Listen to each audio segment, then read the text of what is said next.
Hello everyone, and welcome to Techstrong TV. Today is Tuesday, April 18th, and I hope you're all having a wonderful day so far. I'm your host, William Willis, and in today's show, we're going to bring you some fantastic interviews with incredible guests from around the world, so stay tuned. As always, I'm going to start off with our Techstrong news recap, filling you in on the biggest tech headlines that are making waves. Then we will head over to Allen, where he sits down with John Graham Cumming, Chief Technology Officer at Cloudflare, to talk about Cloudflare's announcement that it will provide post-quantum cryptography for free by default to all customers to help secure their websites, APIs, cloud tools, and remote employees against the future threats. Allen will then meet with Tim Callan, Chief Experience Officer at Sectigo, to continue their discussion of the latest trends from quantum encryption to passwordless futures. Then Allen brings on Mike Vizard for a very special announcement regarding Container Journal. We will then air an episode of The Open Mainframe. In this episode, hosts Alan Schimmel and John Murtick are joined by Rune Christensen of Bank Data, Tracy Reagan of Deploy Hub, Lee Santalucia of Vicom Infinity, and Gabrielle Columbro of Finos for a discussion on all aspects fintech, open source, COBOL, and the mainframe modernization. Next, we will air an episode of CISO Talk. In this episode of CISO Talk, Chuck Kessler, CISO at Pendo.io, shares his journey from a sysadmin, IT leader, and CISO at Duke University Health System in his CISO role today with Pendo.io. Then, Mitch is joined by Chris Minair, President VA of AOps at Vitria Technology, to discuss how observability and AI ops can enable a new service assurance operating model across applications, networks, and in-house hybrid and cloud infrastructure. Mitch will then speak to Matt Butcher, Femron's CEO, as Matt shares an announcement about Femron's Spin offering, which can help developers create, build, test, and deploy an app in just a few minutes. Then we will air an episode of Techstrong Research Review. In this week's review, Mitch and Mike jump back in a time machine to a day where networking was still the critical skill in infrastructure. But is the network still relevant in cloud-native environments? They'll talk about it. We'll wrap up this broadcast then with 2 episodes of View with Vizard. In the first episode, Mike interviews Dig Security CEO Dan Benjamin, as Dan explains what makes cybersecurity so challenging in a cloud-native era that requires more data-centric approaches to creating controls. Then, Mike interviews Aerospike CEO Shubu Iyer, as Shubu explains the need to process data and analyze it in real time is changing the way applications are built and deployed. And that's what we have coming up for you on this episode of Techstrong TV. So without further ado, let's get the show started. Enjoy. Hiring great DevOps and cyber talent is a huge challenge for technical teams. Cloud transformation is driving demand higher. You've tried doing it yourself. Job boards, LinkedIn, didn't work. Recruiters are an option, but who do you trust and not waste your time and money? RecruitOps is the new way to source engineering talent. From MediaOps, the people behind DevOps.com, Security Boulevard, Container Journal, and more. We sit right in the middle of the hottest positions in Dev, Sec, and Ops, and the brightest minds in the field. If you're looking for a great position or the talent to fill it, we can help you. Trust us, risk-free.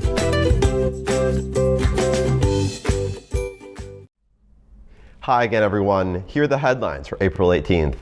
First up, in the wake of rising concerns regarding the security risks associated with Chinese components in the country's 5G network, Germany's Interior Ministry has begun examining all such components already installed in the network. The government is focusing on identifying risks, averting dangers, and avoiding dependencies in its examination, with critical infrastructure being a top priority. This comes amid reports that Germany has been considering banning certain components from Chinese companies such as Huawei and ZTE in its telecom networks, citing fears that close links to Beijing's security services could give Chinese spies and saboteurs access to essential infrastructure.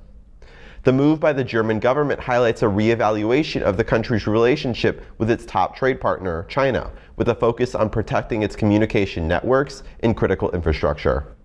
Next, Montana's recent passing of a bill banning TikTok from operating in the state is facing legal challenges over its constitutionality.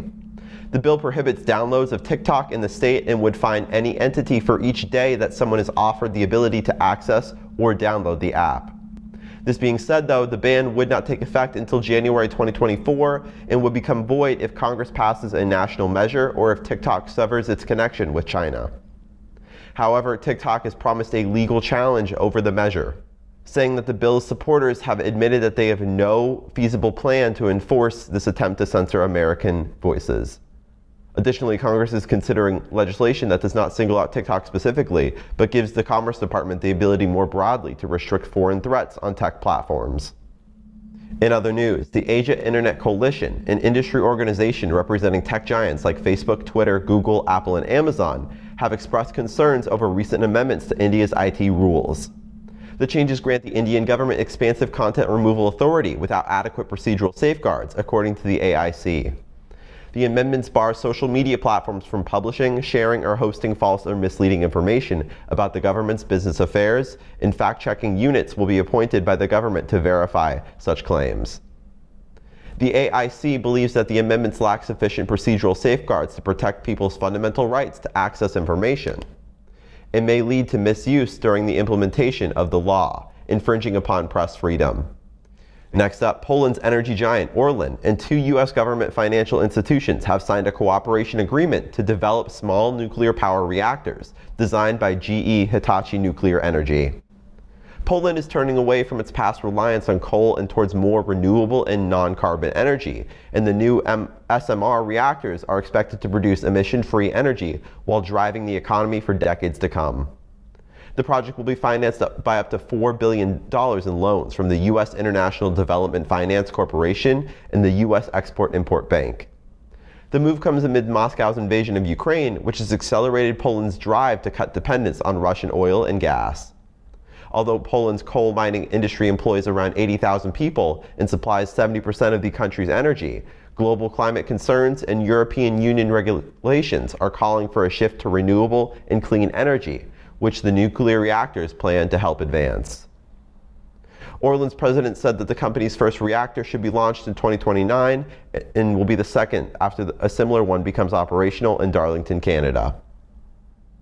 On Security Boulevard, we have an article that looks at how to write a website privacy policy. A website privacy policy is an essential part of any website that collects data, and it shows how data is used and protected. This being said, though, an inaccurate or complete policy can spell trouble for businesses. This article looks at some recommendations when creating a privacy policy. To learn more, go to securityboulevard.com. On Cloud Native Now, we have an article looking at how Solo.io launched a preview of its unified control plane for dynamically managing network services. Solo.io has stated that this new preview will extend the capabilities of the company's existing platform and will provide an answer for the need of application connectivity between microservices. To learn more, go to cloudnativenow.com. Finally, on DevOps.com, we have an article that looks at a report that showed how most IT teams can't fix open source software security. The report, which was conducted by Lineage, found that 26% of vulnerabilities are not patchable by the app dev teams that deployed them.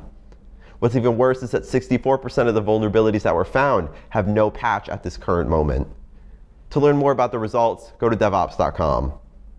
And that's today's Techstrong News Recap. Your DevOps adventure starts here. At DevOps On-Ramp 23, you'll find everything you need to get started with DevOps. Best practices, processes, and tools. Tips and tricks from experienced practitioners sharing their real-world experiences. This virtual event will provide you with the roadmap to a successful DevOps career and the opportunity to get hands-on experience. The rush has started. Don't be left behind. Join us on May 4th, 2023. This is Techstrong TV. Hey everyone, welcome back to Techstrong TV. I'm really happy to have as our next guest John Graham Cumming, and John is the Chief Technology Officer for Cloudflare, and I will give extra points to anyone out there who can tell me what city that is behind John in the background. But you could social media post it there and we'll see. Hey John, welcome to Techstrong TV. Well, thank you for having me back, because I think this is the second time you... Yes, it is. You're right. I don't think we had this background before, though. Maybe we didn't. Well, you know what? The last time I did this, I was not in this city. I was in London. And so maybe I had a London background. So we have to... Could be. So this is sort of our own version of Where's Carmen Sandiego? Where's John today? Anyway, hey, John, you know, if you don't mind, share a little bit of your story with our audience. So as you introduced, I'm the CTO of a company called Cloudflare. And I think Cloudflare for many people is the biggest internet company you've never heard of. We are the protection and the acceleration layer for about 20% of the web. So you've probably been to a website or used an app, or maybe your company uses us, and we've checked out that you're not a hacker. We've made your experience faster. And we do this from a gigantic network, 285 cities worldwide, 100 countries, where we have our machines, and we use those to stop DDoS attacks, stop hackers, and make your general experience of the internet faster. And because of that, we do a lot of cryptography. We do a lot of things that roll out the latest protocols on the web. And if you're in tech, you may have heard of us, but if you're not in tech, you probably are a user of Cloudflare without ever knowing you were a user. Absolutely. I had someone from Cloudflare on, I think it was you, 20% of websites about. Yes, that's about right. Yeah, that's what of active websites, that seems to be about what the statistic is. Because we offer a wide range of services from, a free service for the smallest individual blogger to the biggest Fortune 500 companies. There's a range of, and actually, I think a big part of what we do is we try to, and I think we're going to talk about this today a little bit, democratize technology. That is to say that the best protection, the best performance shouldn't be restricted to, just the Apples and Amazons and Googles of the world, but everyone should get it. And that's our job. Absolutely. I mean, look, I'm just going to put the cherry on in this. The breadth of services from Cloudflare, from everything from kind of old school CDN to security, delivery, everything in there is it's crazy. So you mentioned we're going to talk a little bit about democratization today, but we're going to focus in on post-quantum cryptography.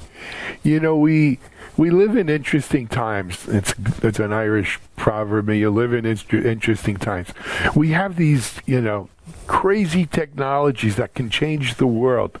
AI. Everybody's talking about AI and generative AI and ChatGPT, and it's going to put us all out of our jobs, and it may just decide to do away with humanity or the security aspects of it. God knows. Another big kind of great technology that's been turned into a boogeyman, it seems, is quantum computing. Quantum computing is going to come out, and that's the end of our security. We no longer can use passwords. We no longer can use PGP. We can't use keys, key fobs, any of this. It's all gone, right? We need to kind of reinvent ourselves. And I'm not saying no. We have blockchain and all of this stuff. What's quantum going to mean? John, why don't we start there by kind of putting the boogeyman back in the box if we can, and telling people what it is exactly we're talking about. Yeah, although I will say there's some truth in what you said. It's not quite as dramatic as what you said, but there's a nugget of truth in it. So, okay. So there always is. First of all, quantum computing, what is it? It's a different model of computing. And what do we mean by that? We mean that the computers we have today, which we sometimes refer to them as Turing machines or classical computers, they do something with ones and zeros, and there's an absolute sense of it's either a one or it's a zero. And in fact, if there's any ambiguity, your computer doesn't work right. Mm-hmm. Quantum computing is kind of the opposite. It can deal with an uncertainty about whether some value is 1 or 0, essentially. And it turns out that uncertainty is very, very, very powerful. And it's powerful in a way that classical computers are not. And that allows us to solve some problems that are hard for current computers to do. And what I mean by hard is take a really, really long time. For many of those problems, you'd be watching the sun fizzle and disappear before you got an answer to your computing problem. So we would really like to have quantum computers because they will let us solve things we can't solve today. However, a lot of the cryptography, in fact, most of the cryptography we use every day for secure internet websites, for secure communications, are vulnerable to these quantum computers because the reason they are secure is that the problems, the decryption problem, the breaking the code problem, is one of these hard problems. And it turns out that for quantum computers, those hard problems become easy and can be done in a reasonable amount of time. So when someone has a viable quantum computer, the sorts of cryptography we are using today is going to be breakable. And slightly worse than that, if there is some organization, government around the world, which is quietly sucking up internet traffic and storing it on lots of hard drives somewhere, once they have a quantum computer, they can go back and decrypt all that stuff, unless that particular algorithm was already protected against that possible future. So although we don't know when we're going to have a quantum computer, a bit like we don't know whether we're going to have an AGI, right, a general intelligence coming out of one of these chat GPT systems, it feels for quantum computing, we feel like it's coming. Maybe in 5 years, maybe in 20. And so we have to protect against that now. And luckily, there are quantum safe cryptography algorithms that have now not only been worked on, but have been standardized by NIST in the US. And so we can actually roll out cryptography that will be safe, even though we don't have a quantum computer yet, which is a rather fascinating thing. We've done all the theoretical work. We can actually protect against the thing we don't have yet. And so that's really the lay of the land. Now, does it mean we're going to not be able to use passwords and all sorts of stuff like that? Not quite. What it means is that we're going to have to change the cryptographic algorithms we're using so that they are safe against quantum computers, and then we can carry on as before. But something underlying then the mathematics needs to change. We know exactly what it is. We have implementations. So now we need to get on with it. And you know what? It really reminds me of the Y2K problem. If you're old enough, like me, to remember the Y2K problem, we knew that something was going to break. And then with Y2K, we knew the exact date, right? Actually, the date was a little bit more fuzzy than that, because you might remember that before 2000s, things started breaking, things like mortgage calculators, which needed to calculate things past the year 2000, right? So we're in that situation right now where we have a deadline, it's a bit fuzzy, and we need to update our software and our algorithms to be safe against this future. Absolutely. And I'm just thinking about Y2K. How many careers did that launch of people around, our age, John? There was a lot of business around that Y2K. There was, and it's one of the good points, right? Which is that if you go back to 2000, open source software wasn't much of a thing. No. Everything you were buying from vendors, and so vendors were creating updates for Y2K. And the company I worked at, I was the Y2K coordinator, which means my job was to make a massive spreadsheet and go through every system. Is it Y2K? Has it been updated? Do we need to do something? Stuff like that. Well, we sort of need to do the same thing for this quantum thing. But what Cloudflare announced was that we don't think you should pay for it. We think that the world is very different, right? If you go back to 2000, most of us using cryptography for anything. It was kind of like, spies used it and governments and stuff like that. We use it all the time. This connection you and I are on right now talking is encrypted, right? Yep. And so we think it's a terrible mistake if companies start selling quantum safe cryptography. So what Cloudflare announced is we are including the quantum safe algorithms in all of our products. As whatever you're paying us, whether it's free or you're a major customer, it's just thrown in bundled. And that means any connection from us to one of those 20% of websites, right, between you and us, or between us and a website, or between us and a business, internally as well within Cloudflare is going to be quantum safe at no additional charge to what people are paying today, which in many cases is nothing. That's fantastic. It's game changing, right? Because now it forces the rest of the industry to put up or shut up kind of thing, right? In terms of doing this. John, before we jump into the repercussions of this democratization, when we talk about, post-quantum algorithms, if you will, or quantum safe algorithms, can you give us, without giving up trade secrets or anything, but can you give us an idea of what goes into making a quantum proof algorithm? Is it, from a workload, from a kind of brains point of view? Well, it's mathematics, right? It is all math. So it's mathematics. And then I think the key way to look at this is that the algorithms we currently use, so in particular RSA, which is the very well-known public key cryptographic algorithm, the security of them relied on the fact that it was easy to do a mathematical operation in one direction and hard to do it in reverse. So it's almost as if like multiplication was easy, but division was almost impossible. But clearly that's not the case. But for some sorts of mathematics, you can have a situation or what was called a one-way function, if you like, or something which is very hard to reverse, where it's really hard to go one way, but it's really easy to go the other way. And so, which is great, right? So if you would do cryptography, you want to make it really easy to encrypt. But if you haven't got the key, it should be really hard to go back in the other direction.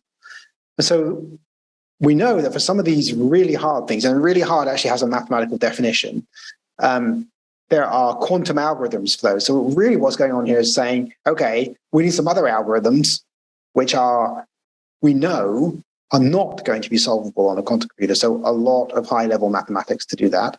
And we're there. We have these algorithms, and we need to implement them safely. That's the other side of it, right? Which is you need to actually write code that's safe. Because the other thing that can go wrong in cryptography is you have the best piece of mathematics out there, and then you write code which is meant to do that mathematics, and there's something wrong with it. And it gets broken because of the implementation, which is not necessarily the same as the theory behind it. So we have to do the mathematics. We've done that. We've standardized it. And then we have to make the implementations that are secure and we know are going to do exactly what the algorithm said.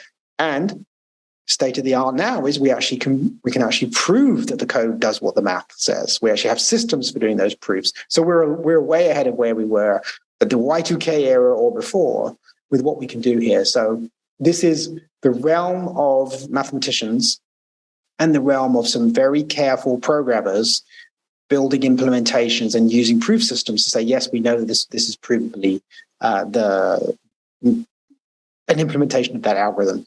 And I mean, one of the biggest ones is a thing called Kyber, and Kyber is so KYBER.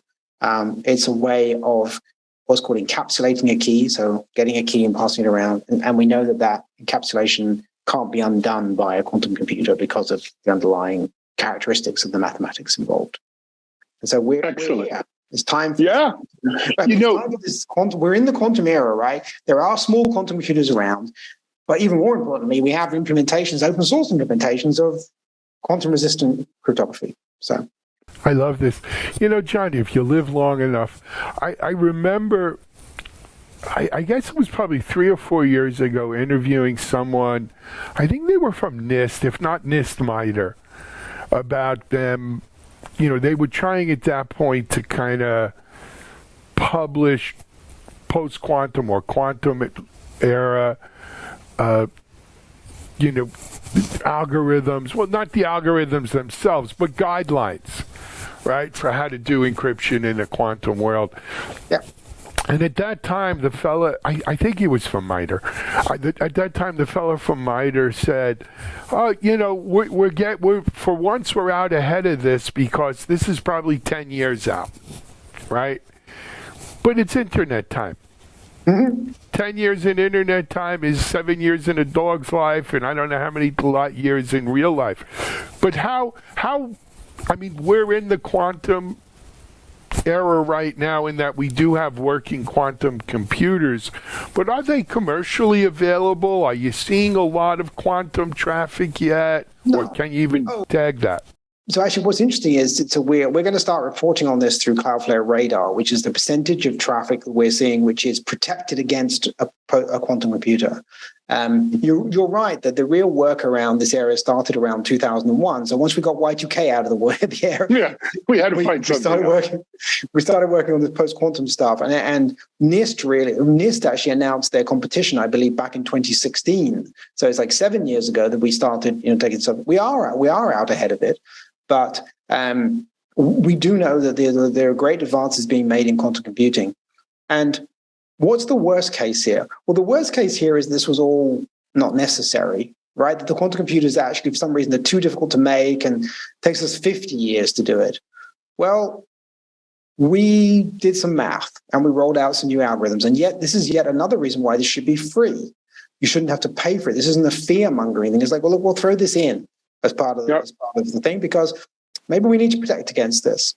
And maybe, you know what, you and I will be here in another 20 years looking significantly grayer than we already are and saying, guess what? It didn't work out. Or, goodness me, in 2030, there was a full-scale quantum computer and we all had to rush. So I think the time is now. We can just do it. We have the algorithms. We have the open source software. Let's go post-quantum. I agree with you, right? It'll probably work on our Apple Newton. So, John, I guess we should tell people who want to get more information or, do want to start, checking on this right now. Where on Cloudflare can they go that'll help us, will help them? Well, you can just be a customer. I think it doesn't necessarily cost anything, right? Right. It's included in every plan, right? Mm-hmm. So that's the No, but is there anything on the Cloudflare website yet? Absolutely. So on the Cloudflare blog, we've written about quantum computing many, many, many times. So you can read all about that stuff. The other place you can go to is we have a research team that works on some of these advanced kind of stuff. That's research.cloudflare.com. And they obviously have published a lot of stuff about post-quantum there. And you can go read about that there. So I would direct you to the blog, I'd direct you to the research page, and you'll be able to find out about this stuff. And if you're a Cloudflare customer, what you have to do to get post-quantum is nothing. I love it. This year, and that's it. Well, let's see out there who's matching it, John, because once it's free, you can't compete on price anymore. And it should be good stuff. It should. Well, I agree with you. You, me, everybody else using the internet needs a secure internet, and we need it to be as secure as it can be. And this is part of that. It shouldn't cost extra. I love it. John, thanks for coming on today and getting us a little smarter about quantum computing. That's my pleasure. And thanks for Cloudflare for making this move, right? This will, I think, force the market that this shouldn't be a have and have not kind of feature, right? Everyone should have it. Good stuff. John Graham Cumming, CTO, Chief Technology Officer, Cloudflare, here on Techstrong TV. We're going to take a break. We'll be right back.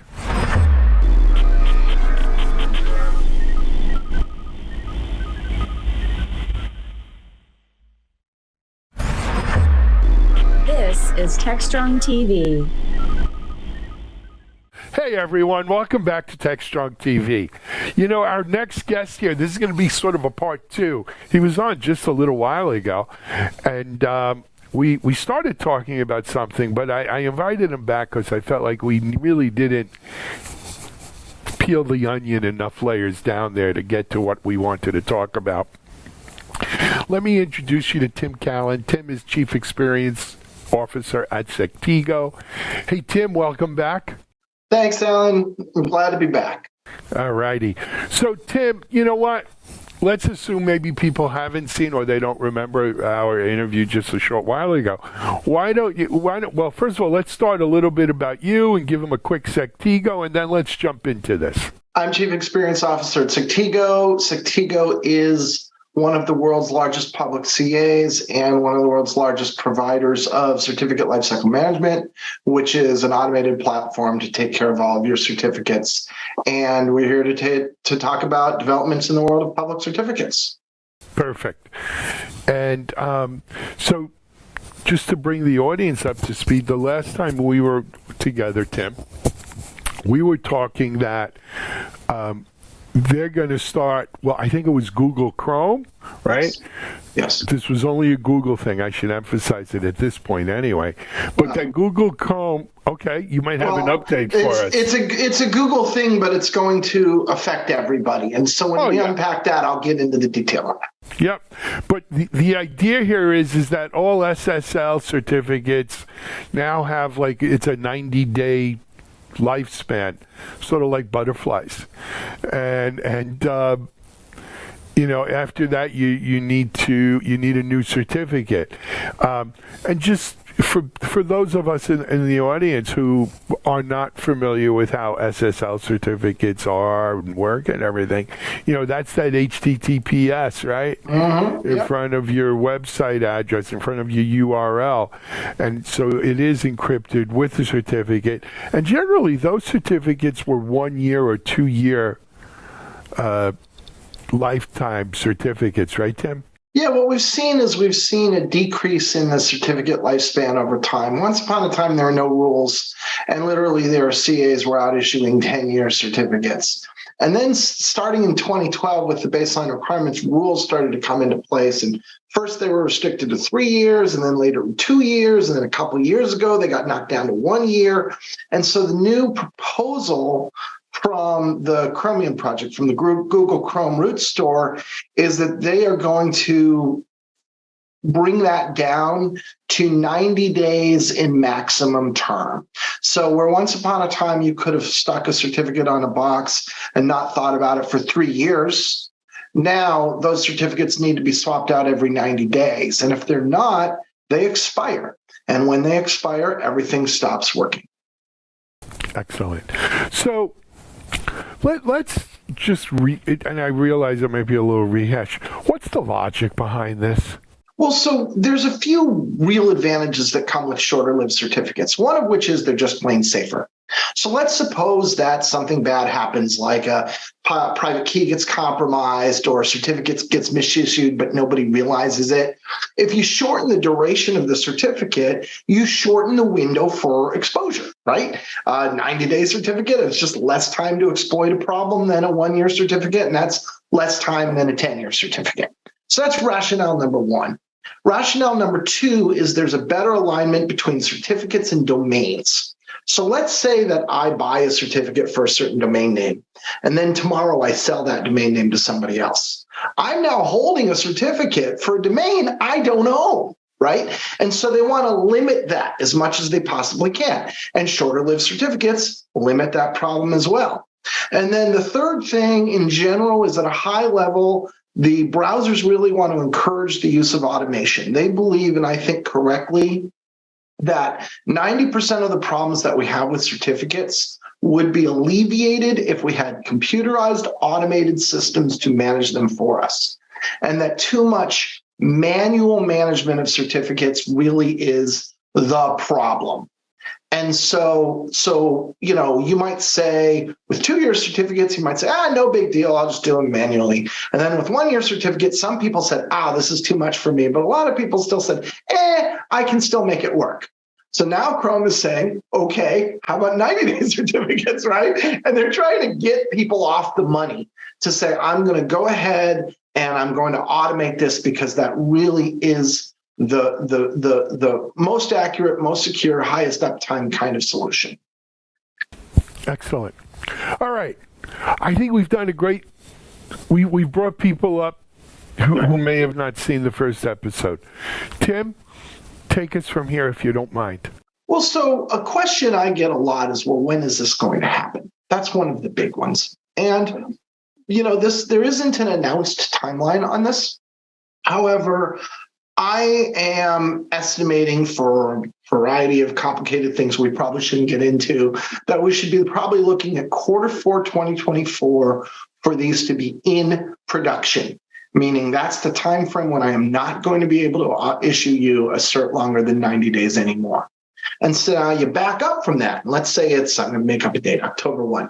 If it's October 1, then you start to say, okay, well, how long is it going to take me to fully automate my own systems and environments to be ready for that? And, for a lot of people, that could easily be a 15-month, 18-month kind of project. So now you start to back up and you say, oh, well, guess what? That's now. So one of the responses we've seen from this is there's just been a huge amount of attention among IT professionals when they hear this news, because they're trying to understand things like, what do I need to do and when do I need to be doing it? And for a lot of them, the answer kind of is, well, gee, I need to get started pretty soon. Like, it's sort of time to spin up a project and start dealing with this. And that's why we're out trying to tell people, so that they don't get caught flat-footed and one day they wake up and they start their project and it's too late to get it done. Absolutely. And, it's funny. The interview before this, I was talking to someone about algorithms in a post-quantum world for cryptography. And again, you don't want to wake up one day and find out that all the keys, all the locks in your house are now useless. Yes. Right? Absolutely. And it's the same thing here. You don't want to wake up one day to, you remember there used to be the little lock in the browser that would show you're encrypted, and when it wasn't working, there was the line through it. We don't want to wake up one day to that. Now, for Sectigo, though, well, let's not for Sectigo. For our audience out here, Tim, do they look at this and say, what an evil plot cooked up by Google and Sectigo and the other CAs to make us buy more certificates, right, and make more money for themselves? But that's not the case. I don't see why it would be more expensive. So the duration of the certificates absolutely are going to have to be down. And that means that the total number of certificates that will operate over the course of a year will have to go up, right? However, the value that a subscriber is getting from securing their hardware really is the same, right? And maybe it's a little higher because they're more secure, but it's essentially the same. And I think you're going to see prices will account for that. So if you want to, if you want to buy a 90-day cert, CAs will probably sell them to you, and they'll probably sell it for roughly a quarter of the price of what they sell you yearly, more or less. I imagine that the new model is going to be much more about subscriptions. Like, I want to buy SSL from you for a year for this fully qualified domain name, and I'm going to pay you some money. And then as often as I want to swap out the certs, I'm just going to get a new one and plug it in. And there's no reason why it needs to be every 90 days, especially if you're automated. How about once every 2 months? How about once every month?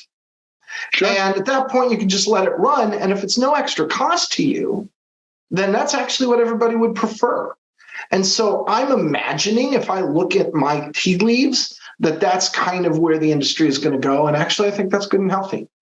Yeah, no, I mean, look, if you could, like so many other things, if you could automate it like this, like you described, we could raise the bar on security. Look, every 30 days, you're going to have a new certificate. You've got an infected, you got a bad site, within 30, it has a lifetime of 30 days at the most, right?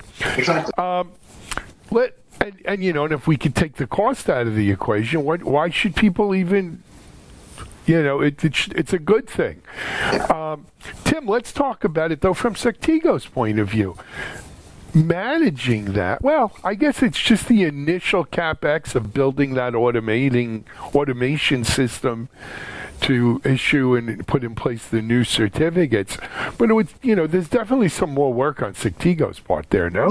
There is. Our overall systems go up, right? Where we would have been had a certain amount of systems burden to take care of our customers. Now we're going to have maybe 6 times that burden. Let's say if somebody's doing it every 2 months on the average. So that's real. Right, that is a real thing that is deserves some amount of awareness, but it's something we can weather and something we can handle. From the enterprise's perspective, they are going to mostly, if they're automated, it's mostly going to be the same. We think organization validation is probably not going to change, which means that could be occurring just once a year, and that would be fine. That's probably the most burdensome part for the enterprise. The other one is domain control validation, where you prove that you own a domain. That will also be limited to 90 days as part of this change. But again, if you've automated it, you don't really care. It just runs. You don't notice it. You don't care. If you're manually doing DCV, that sucks. That's a good reason not to. So you're right. There's sort of these upfront investments that everybody's got to make, and you can sort of think of them as one-offs. And once those are done, the burden and the overhead should really be pretty low on everybody. It's just getting to that automated point. Agreed. Tim, as we mentioned at the outset, that right as it exists right now, it's a Google Chrome or Chromium kind of requirement. But, we don't live in a balkanized world of web browsers where I'm going to serve up. We did it one time back when I first got involved. Oh, yeah. Right? You would look and say, okay, what browser are you using? And you'd serve up a particular version of your site because, there was different HTMLs and all of that stuff. But we don't, thank God, we don't live that way anymore on the web. But I got to imagine that, Microsoft, Mozilla, and some of the other browsers are going to match Chromium's requirements here because, if everyone's already doing it and it's better for security, why not? Well, the first thing that the Chrome team has announced is that they're going to attempt to accomplish this through a CA browser form ballot. So they intend to introduce a ballot that will actually limit it to 90 days. And then if that ballot passes the CA browser form, that'll be that. And there's good reasons for that. And some of those are just because the browsers, while the browsers are willing to make unilateral changes when they need to, and we've seen Apple do this, we've seen Chrome do this, we've seen Microsoft do this, we've seen Mozilla do this, they don't want to. What they really want is a consensus in the community. It's better for everybody. And so they're going to try to get that consensus. However, they've made it clear that if they don't get that consensus, they are prepared to act unilaterally. And in the event that they do, every CA still has to comply because you're not willing to walk away from Chrome. I don't think there's a CA who says, well, I won't work in the Chrome browser, but that's okay because my customers only need Apple. I don't think that exists in the real world. So any real CA is going to say, well, I require Chrome or I'm valueless as a public certificate authority, and therefore I have to comply with what Chrome says. And so it has the power to bring the whole industry on board just because of Chrome's power in the market. Got it. We're running low on time, but Tim, for people who are interested in this, want to find out more, what kind of, is there resources on the Sectigo site we could send them to or somewhere else? There's a ton of resources. If you go to sectigo.com, we've got a whole section on the category is called Certificate Lifecycle Management, or CLM. So there's a whole section on CLM and certificate lifecycle management. Another resource I want to recommend is I co-host a podcast called Root Causes, which is focused on digital certificates, PKI encryption, and things like that. And you can find that wherever you listen to them. So the Root Causes podcast, as you can imagine, we are hitting this in great depth all the time. So those are two resources I'd suggest for people who want to know more. Love it. Tim, thanks for coming back on and taking, as I said, peeling the onion back a few more layers. We appreciate all the hard work you guys do on this.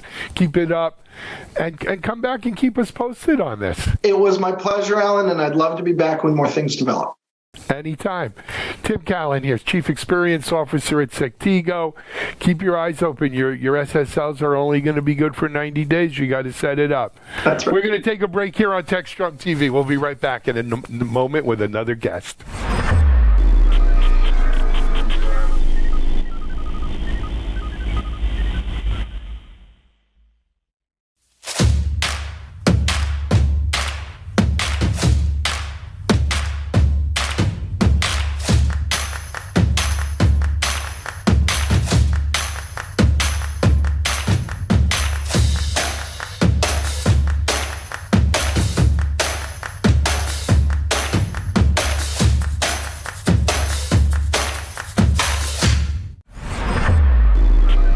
Is Techstrong TV.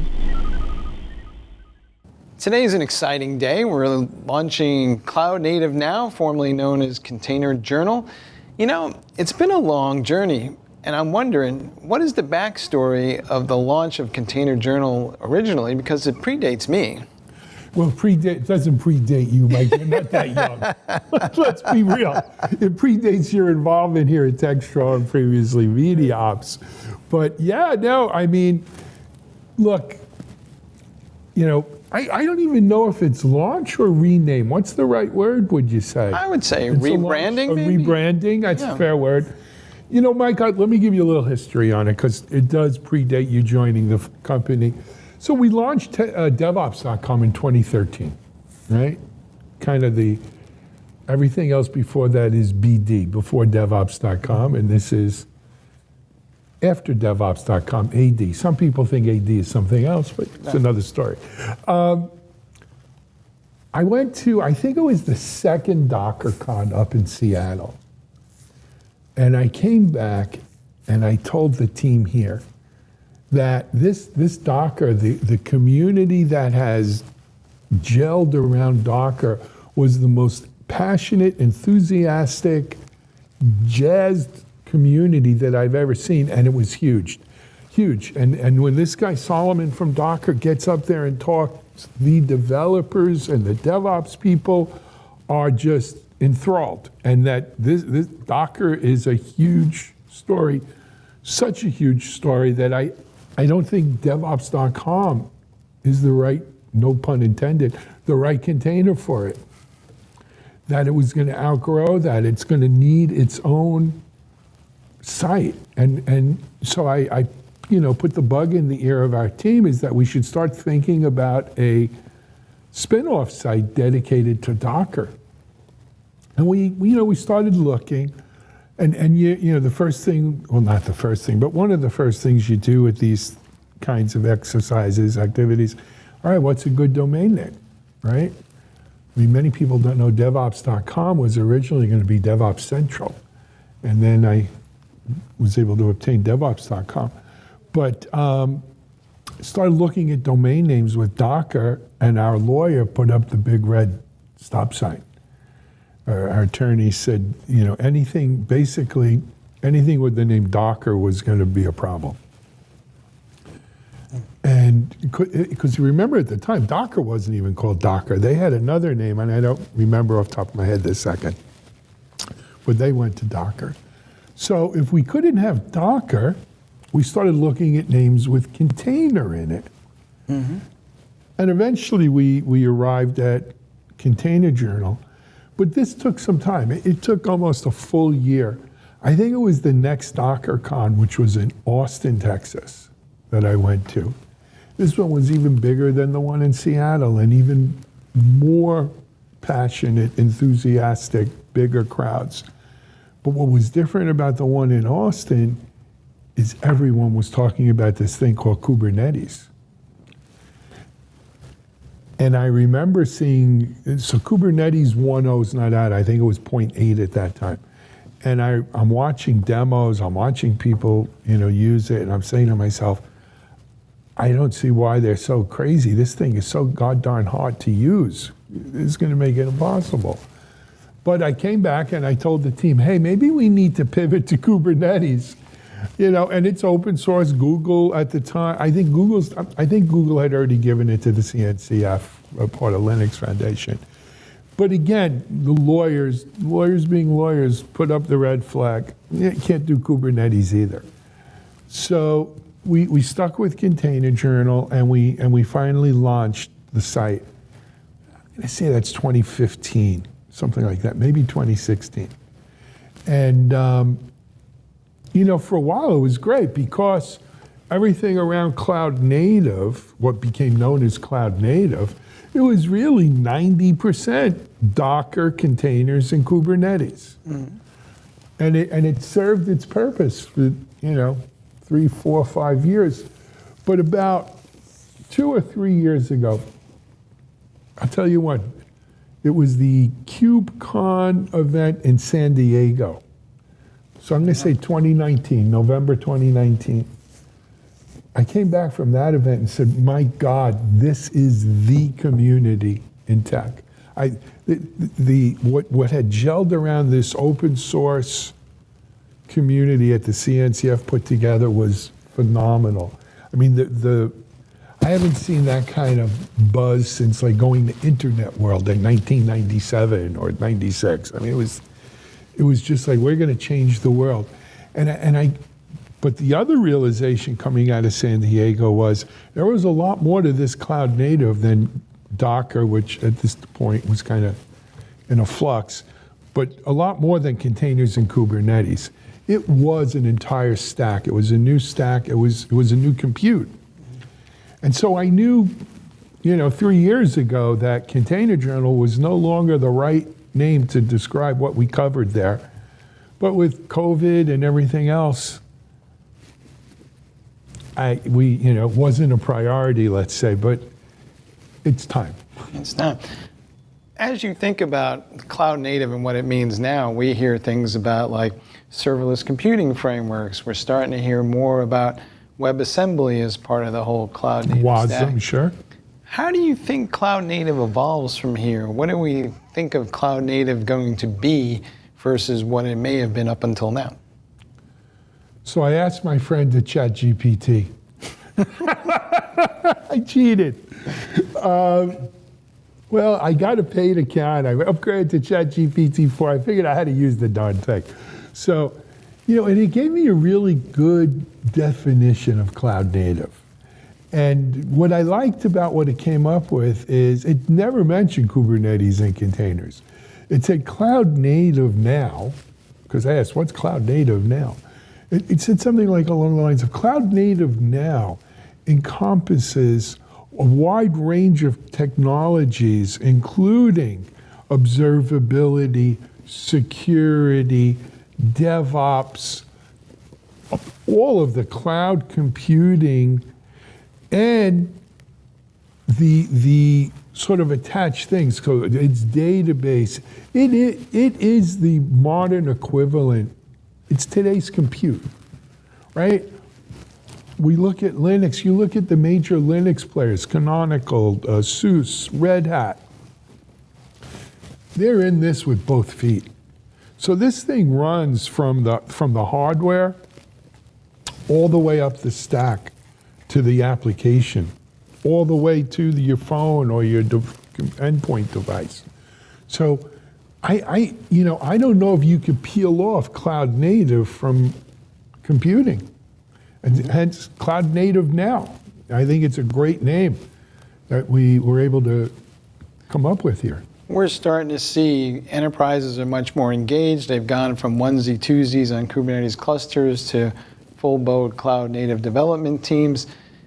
It also seems like as the cost of computing has become a bigger issue, that there's a lot more sensitivity around the cost, and that may be driving more people towards cloud native because I can scale up dynamically and I'm not allocating resources to a virtual machine that's dedicated to an application. So are we reaching kind of a new era of computing, as you point out, where things are going to be much more dynamic, they'll be much more challenging from a DevOps perspective? It requires a whole new mindset. Yeah.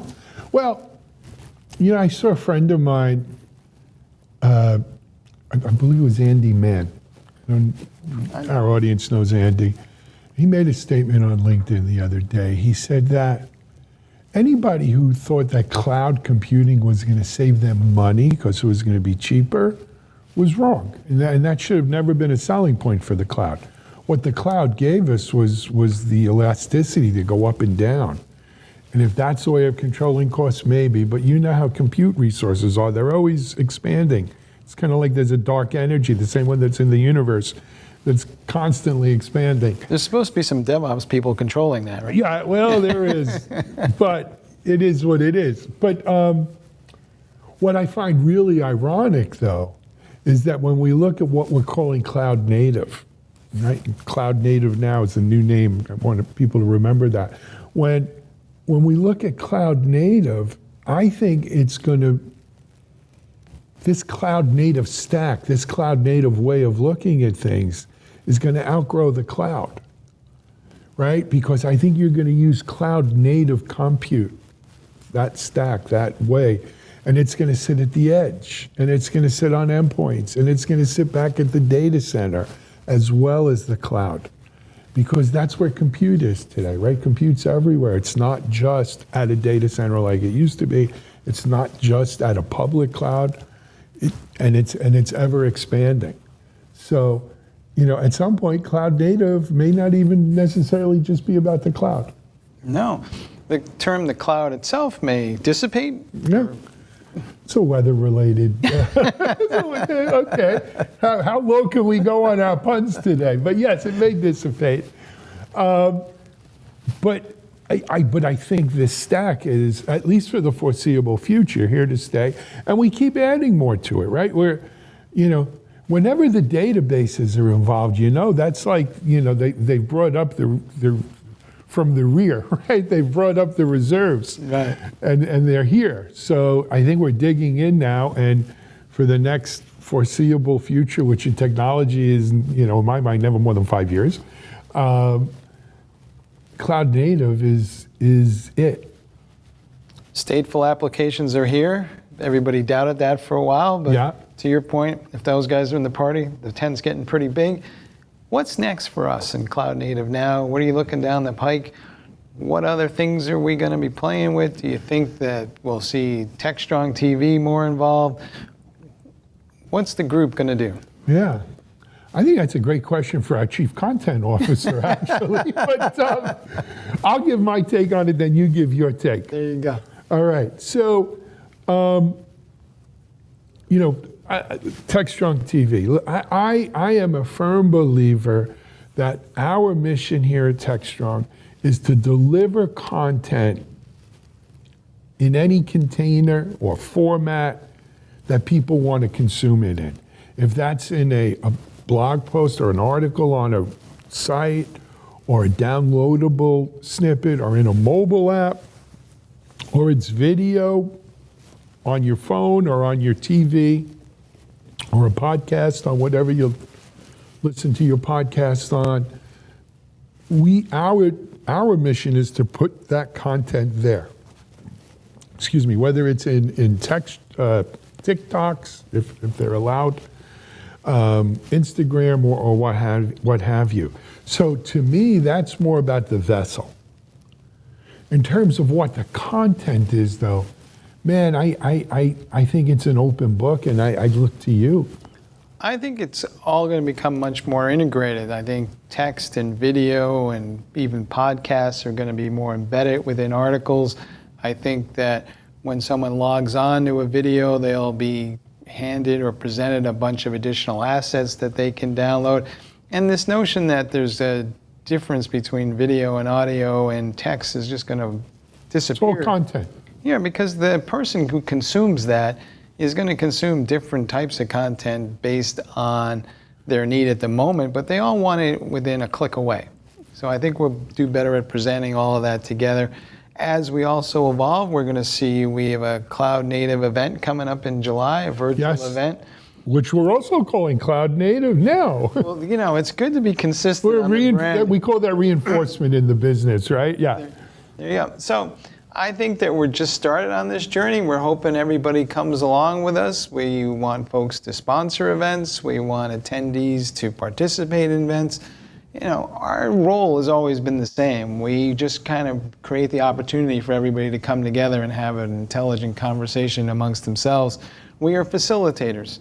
And for that, it's a privilege and an honor. Absolutely, Mike, it is. And of course, you and I, people watching this, we are in Amsterdam at KubeCon, Cloud Native Con, where we'll be, doing our first coverage as Cloud Native Now at one of these. And we'll be looking not only for how we deliver this content to you, but for the kinds of content. What's new, right? Yeah, there'll be a new version of Kubernetes. There'll be some more mesh. But there's going to be a lot about data and a lot about observability. And I think we'll start to see a lot, you mentioned WASM and WebAssembly and on the edge and so forth. So I'm excited. I'm excited for the future of Cloud Native Now. And I'm excited to see where we go with it. Innovation is awesome. Regardless of what it is, we love it. Absolutely. Thank you, Mike. All right. Thank you. CloudNativeNow.com. Check it out.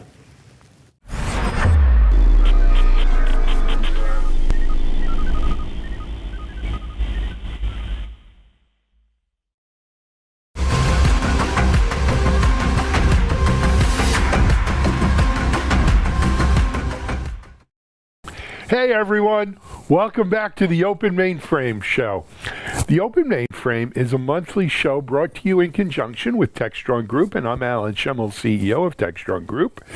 And the Open Mainframe Project, a daughter or a project underneath the umbrella of the Linux Foundation. And my co-host is the ED of the Open Mainframe Project, John Murdoch. John, welcome. Great to see you. Likewise, great to be back on here. And we have a really fun panel here today and talking about financial services and open source, which one might consider an oxymoron, but it's some of the hottest open source work that's happening right now. You know, I have some thoughts on that, but before I jump into it, let's introduce our amazing panel. I want to introduce you first to, he's kind of the dean almost, I guess, of the Open Mainframe Project committees and so forth, Len Santalucia. Is that correct, Len? You got it. Well, this is the fourth time you're on the show. If I can't get it by now, you know.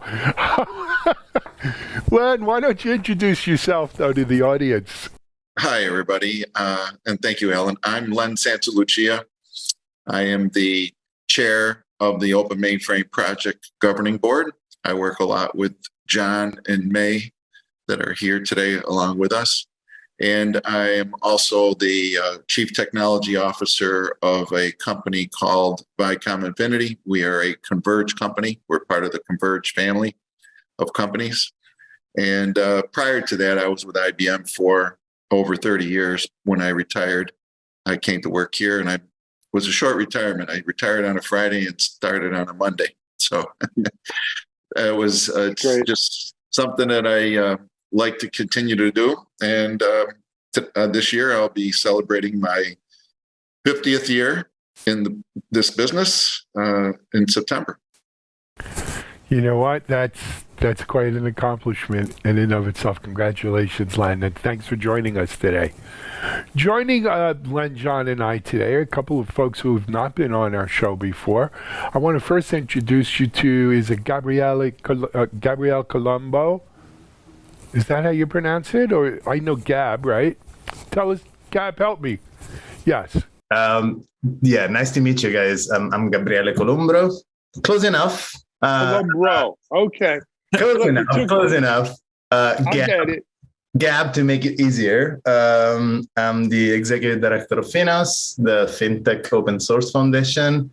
And more recently, I also took another role as part of the Linux Foundation umbrella. I lead Linux Foundation Europe, which is a regional entity devoted to collaborating in Europe. And I am really excited to be here.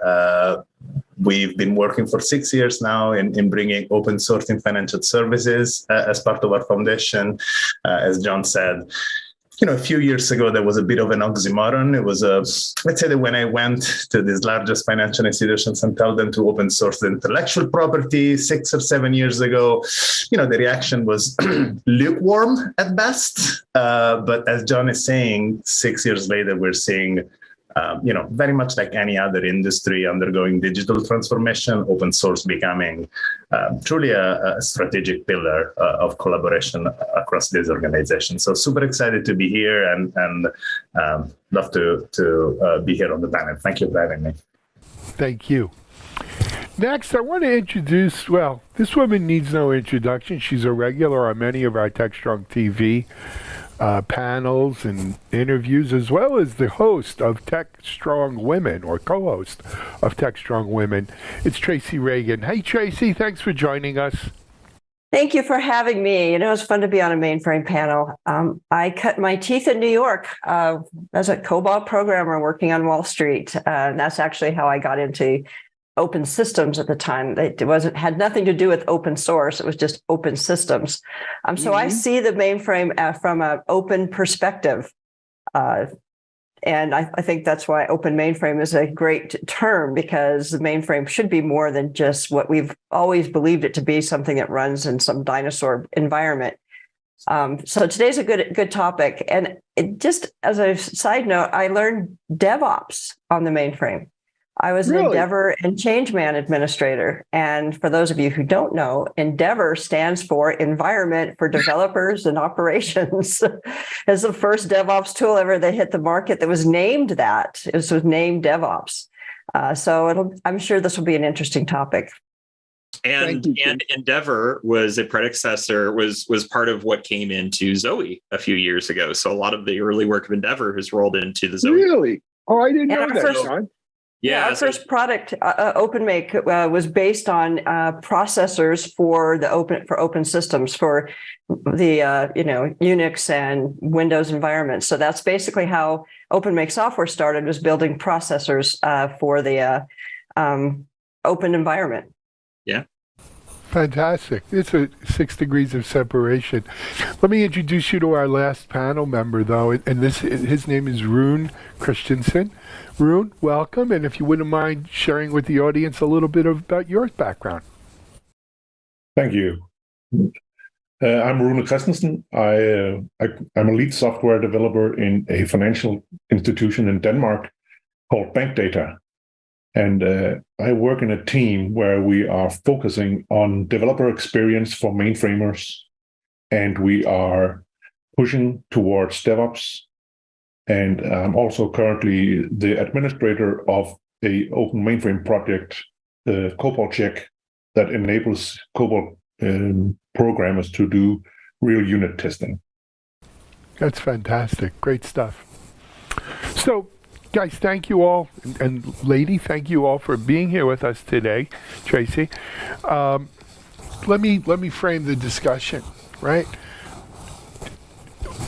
As a journalist, an observer of the industry, to me, the fintech world, the financial industry, is an enigma wrapped in a riddle. Right?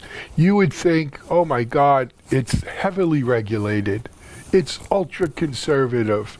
They are never going to be at the forefront of innovation, of experimentation, of new technology, because they can't afford to be. Too much of what they have is mission critical. There's billions and trillions of dollars at stake. That's why they got to stick to those mainframes that were out there when Len started 50 years ago now. But the reality is 180 degrees different. The financial industry, IT world, has sort of led, as Tracy made mention of, has led the way in DevOps. In many ways, has really taken a leadership position in open source, right? Because the secret got out that open source was a great way to kind of equalize, to get out there, to adopt the latest stuff, and that by setting it free like that, it came back kind of in spades to you, right? We've seen so many different financial organizations, follow that path. But at the same time, they haven't thrown their mainframes out the door or out the window. Well, you can't throw, it's got to be a pretty big window. They haven't thrown their mainframes out either, right? They've led the way in pulling those mainframes right along into 2023 and beyond.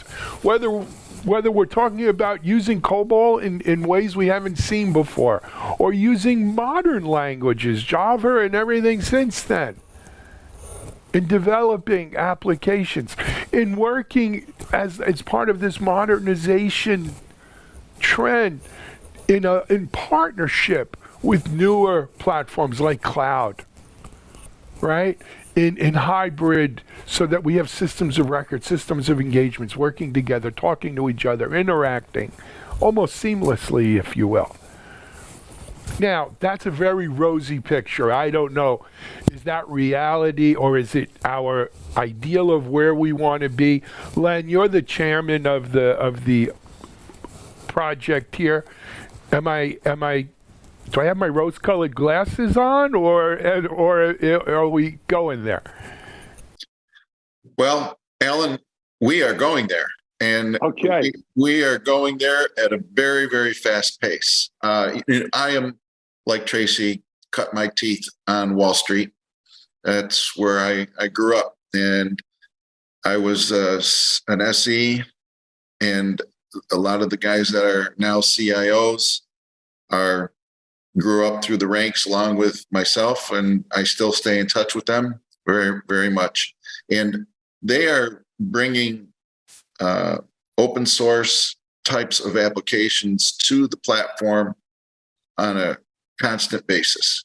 And it's helping them adapt to the things that they need to in regards to security, in regards to this concept of modernizing and digital types of marketing and digital kinds of applications. And if they didn't adopt it, they would fall behind other industries quite drastically.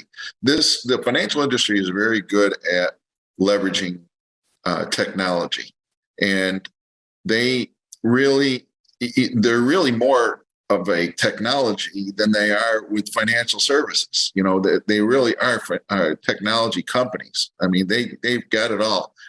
And the mainframe has actually become the hub for their hybrid computing environments.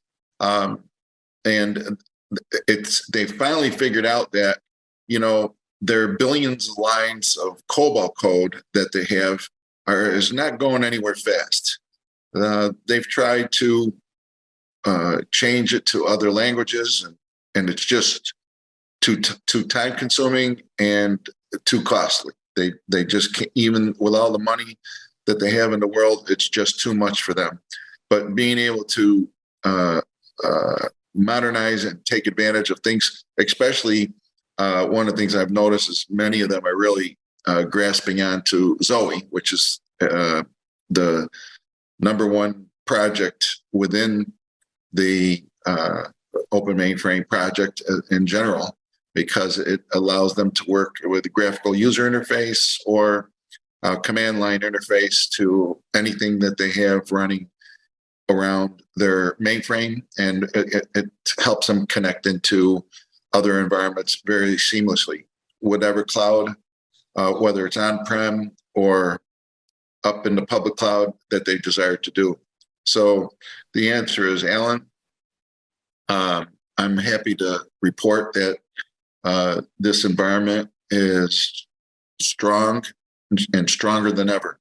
There has never been a better time to be on the mainframe in the history of the mainframe, and it will be 60 years old next year. There's no platform that has survived this. And I've mentioned the 50 years of my career for one reason. I've lived through all of it. So there aren't too many people who can say, how many times has it been tried to be replaced or by something? None of them have succeeded. None of them for 50 years. There isn't one platform out there that can say this. Not one. Mm-hmm. Yeah, and we've learned all of our lessons from it too. I mean, Gab, I remember Jim Zemlin would tell me stories of his grandfather would take him to Share, and later on, in his life, Jim, when he was first starting the Linux Foundation, he would be talking with his grandpa and telling like, "Oh, look at this coming into the Linux kernel. This is a new development happening here." And his grandfather would roll his eyes at him and say, "Jim, we did that 2 decades ago in mainframe. This is nothing new." But I digress. The modernization term, I want to double click on that one a lot, because there is a cultural thing about that, at least when we couple it with mainframe, that it's often some sort of code word for yank your mainframe out and replace it with something else. And I think the reality that we have seen out there is that's not the case. The conversation is never, there's probably sometime it's mainframe or, but it's rarely a mainframe or, it's a mainframe and, because the big enterprises out there see this sort of whole conglomerate of different, tooling and enterprise systems they have, whether mainframe, cloud, edge, distributed, what have you, as sort of an advantage. And I think this is kind of something I want to kind of click a little bit into Gab and Tracy a little bit, because I think both of you are seeing a lot of that from a more macro level, and kind of give some insight like on these financial services companies, like how are they thinking about it? Like, is my thesis right here, just as Alan was saying, his rosy colored glasses or my rosy colored glasses, right? That they're looking at it as, this whole and conversation and not pick one platform to rule them all. Tracy, I don't know if you want to go first. Well, I just have one word: data. Yeah. It's the securest place to store massive amounts of data. So why would anybody ever throw it out? We haven't accomplished that in on a Linux, or to be quite honest, a Windows environment. It's the best place to store massive amounts of data, and it's the easiest way to retrieve massive amounts of data. So no matter what the front end ends up looking like, whether it be written in, what platform it's being written for, we tend to go back to the mainframe to store our data. And this is why, mainframe modernization isn't any different from everybody's modernizing right now. Kubernetes is causing us all to think in a different way of how to write software. The mainframe, we're going to see reusable COBOL services. I'm assuming a lot of companies are already writing them, and many of them will have to do with retrieving data. So as long as we have big data, we're going to have a mainframe. Great. I'm sorry, who wanted to say something? Gab? No, I was gonna sort of take it a bit more broad here, and I sort of violently agree with the other panelists in the sense that, it's true that a few years ago, leading with open source collaboration in financial services was a very complicated value proposition. This is a very conservative industry. This is a very, highly regulated industry. Sometimes people sort of hide behind the regulation as a reason not to collaborate. But I would say that, again, kind of taking a broader perspective on the context that we're moving in, over the last 4 or 5 years, we've seen an acceleration, really driven, I think, by sort of groundswell in the industry. The pandemic has given a major acceleration to this level of collaboration. If they realized that it was okay to work from home, then, it's probably okay to collaborate on software in a distributed way. Let's say the open source communities were very, very well positioned to provide an answer to sort of those 2 years of everyone being locked at home. But even prior than that, I think John touched on that. I guess the common trait here, from my perspective, is they are realizing that they would be left behind compared to, for example, big tech or other industries that are more mature in understanding that not everything that a company does in terms of software is differentiating. And so, I would, as much as I can, support this vision that open source is accelerating. We're seeing it in Finos. We're seeing it across multiple areas. Granted, we don't particularly work so much in the mainframe, which maybe is a sign that, again, open mainframe is here to stay. We, despite collaborating on so many areas in our foundation, we haven't seen any major push to sort of rip and replace. And I think the reality is that these firms lead with business value, lead with the why. And to this date, I haven't seen a compelling reason to just go rip and replace. It's about really incrementally adding the open source and integrating open source in the existing sort of technology landscape. Agreed. Rune, if you don't mind, we haven't heard from you, and I'd like to have you lead off the next kind of discussion. And, Gab touched on it.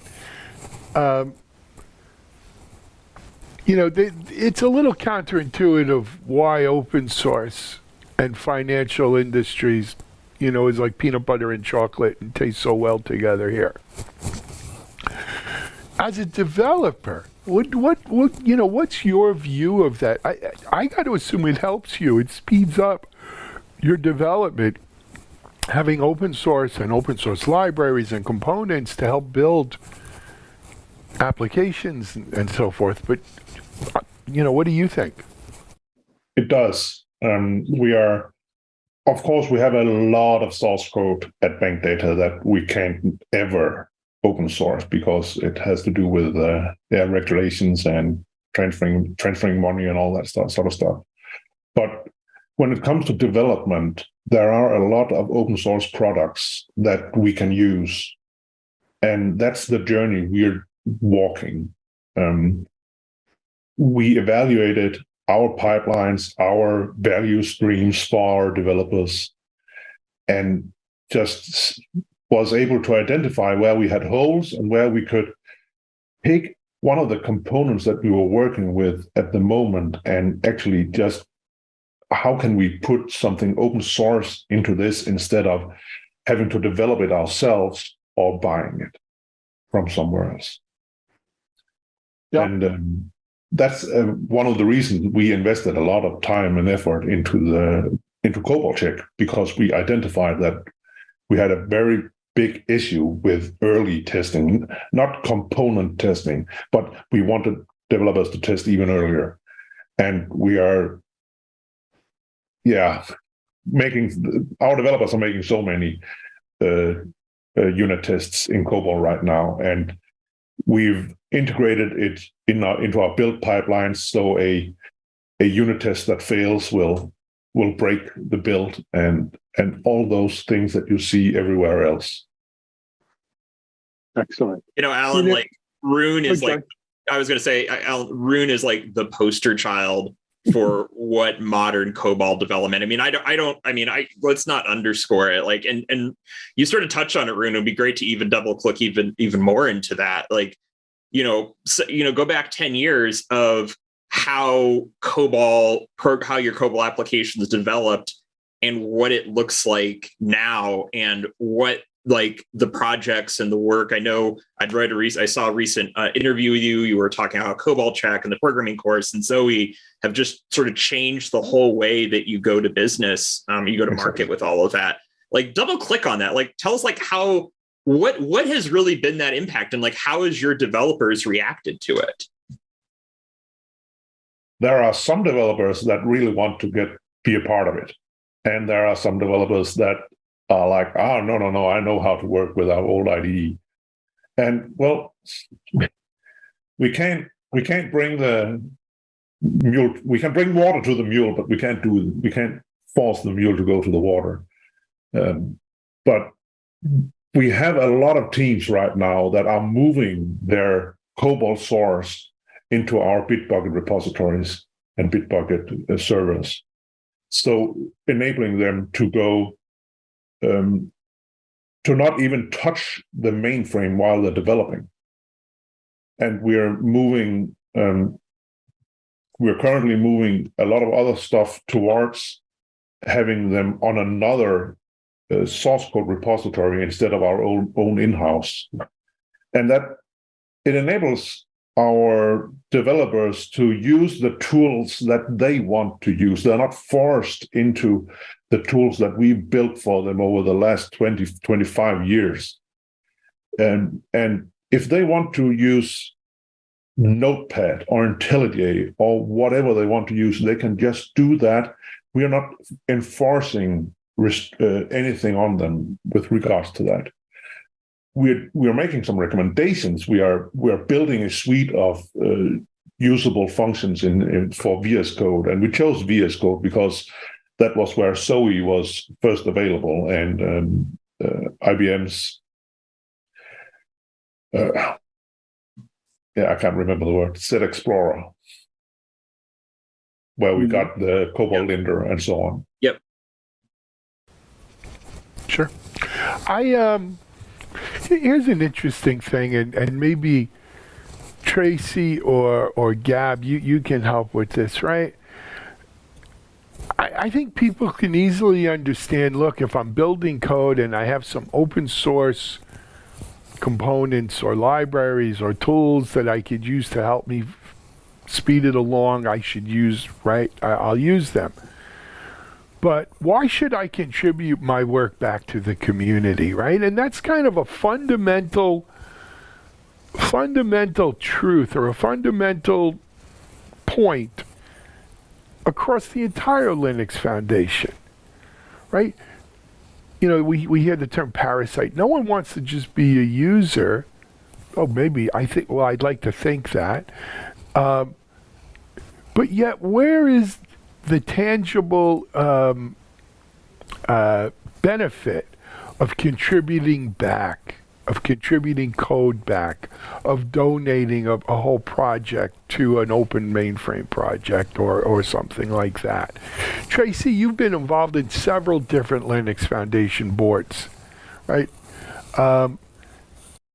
Len, you've been at this a while. Go ahead, Trace. Why don't you I kick can it tell off? you from, Deploy Hub contributed Ortelius to the Continuous Delivery Foundation.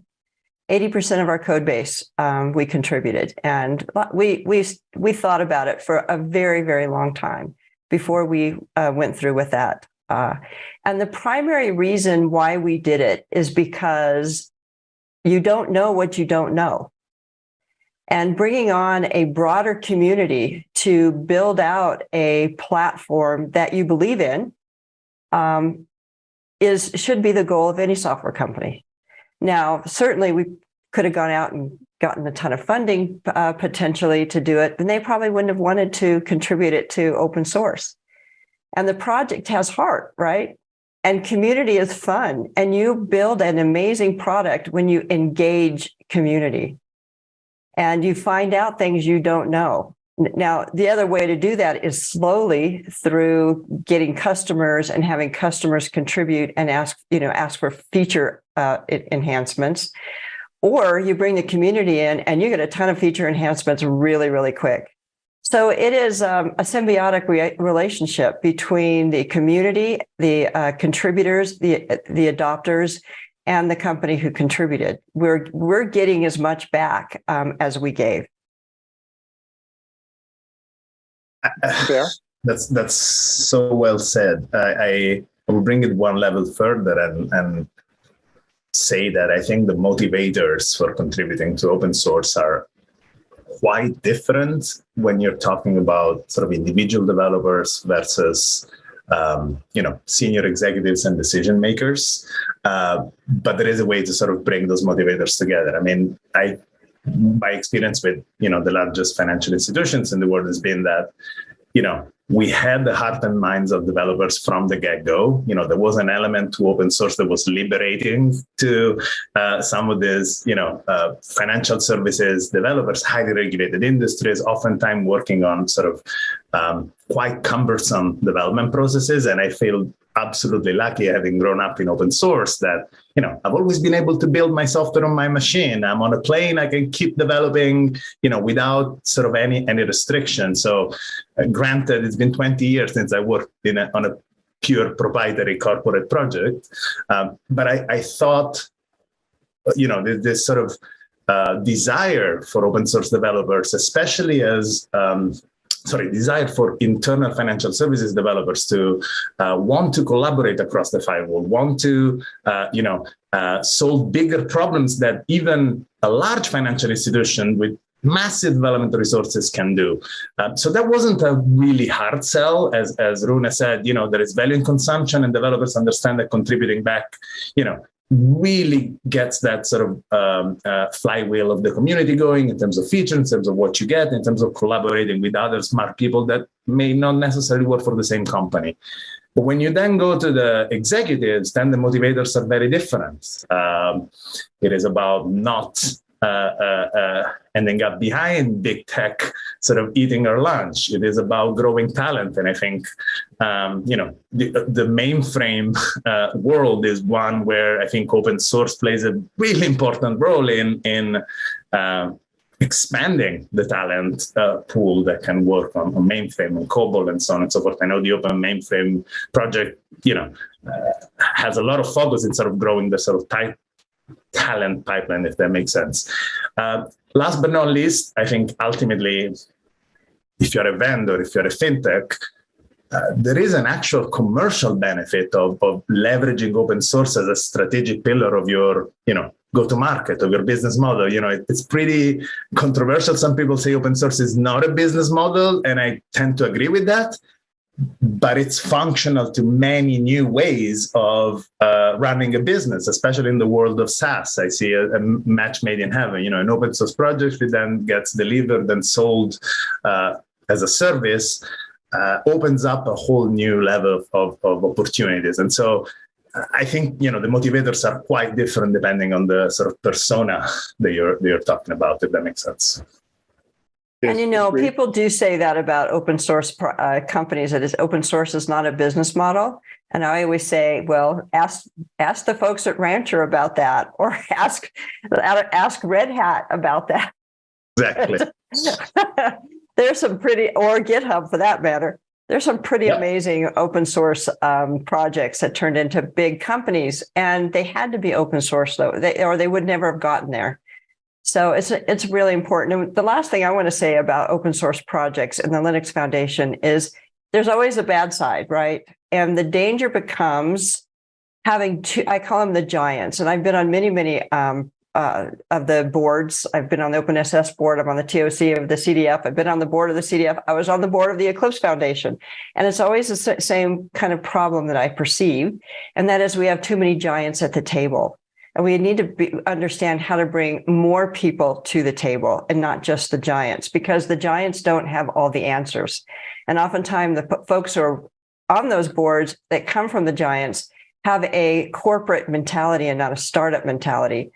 So every open source community is a startup, every single one of them. And how do we foster them? How do we grow them? How do we encourage more participation in open source?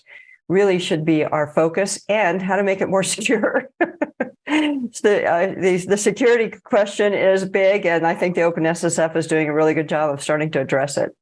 Yeah, and building off what you said, Tracy, you're exactly right. Even every open source foundation is effectively a startup. Gab and I can say that very specifically from trying to fund these things. But the conversation I always have with people coming into it, this is, you participating is an investment in this. And by having an investment, you partially own this.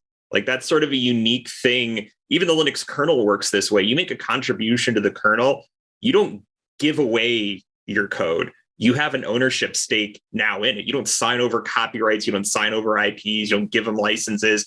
You own it. And so you are part of that stake of owning where that goes forward. It's sort of it's one of the things with open source projects that tend to be very corporate dominated, is there is that glass ceiling that you can't sort of permutate past.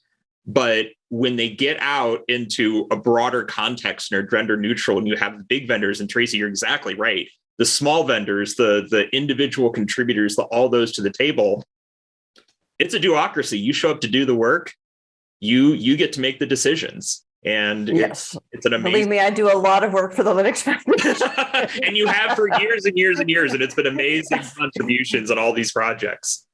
John, I think one way I would put it, I'm starting to put it, and this has evolved, is that really open source is or participating in open source communities, especially openly governed communities, ensuring sort of the level playing field. Our role as a foundation is to make sure that open source effectively is a multiplier in terms of value for each of the different type of constituencies that could benefit from that open source project.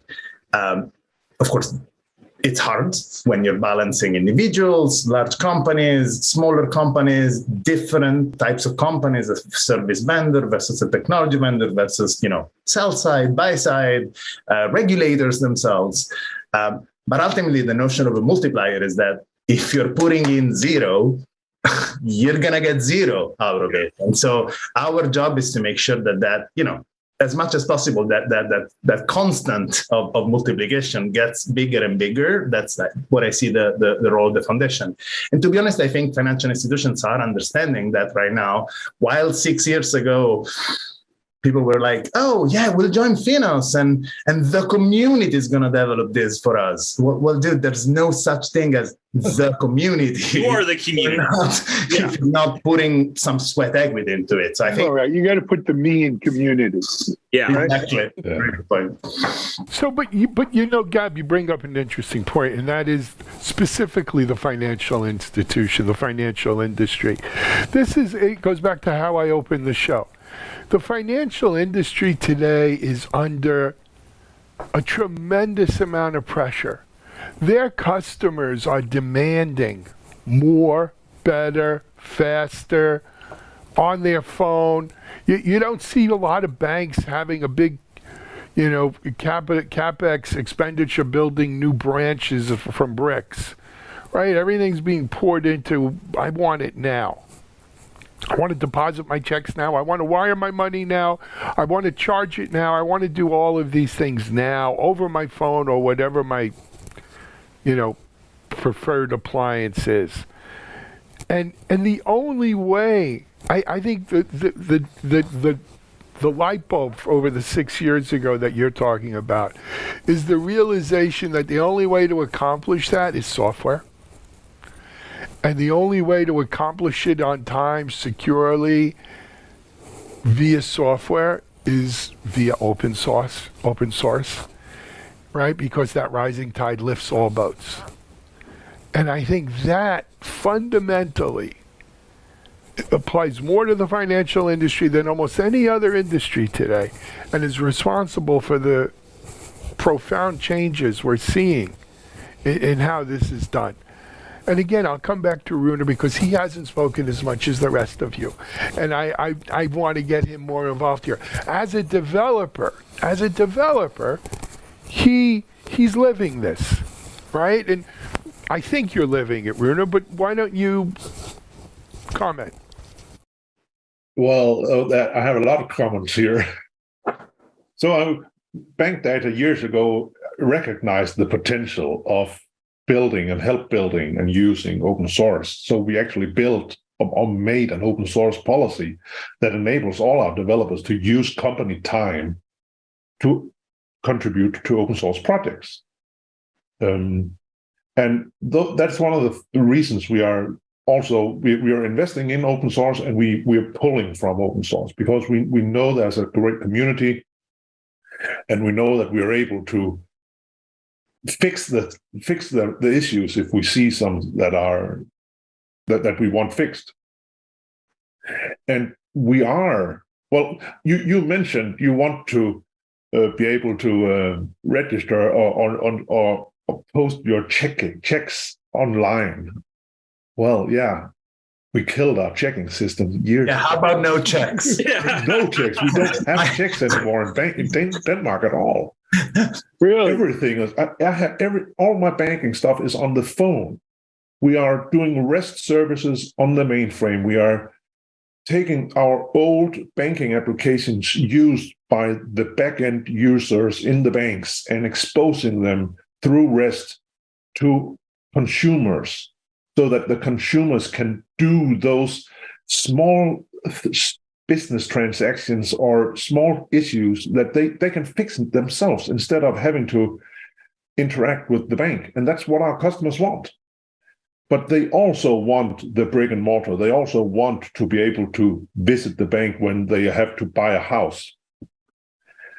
But we are also seeing some of our banks wanting to enable their customers to build the loan for their house themselves. So all of those functions that we have on the mainframe that are working, they will keep on working. We're just exposing them in a different way. Understood. Guys, I hate to do this, but I got to pull the plug. We're over time. I've got people in the waiting room for my next video series, and it's kind of not fair to them. What a fantastic conversation, though. This is a conversation I'd like to see continued. I'd like to see it in a perfect world in person. Len, go ahead. One quick closing remark.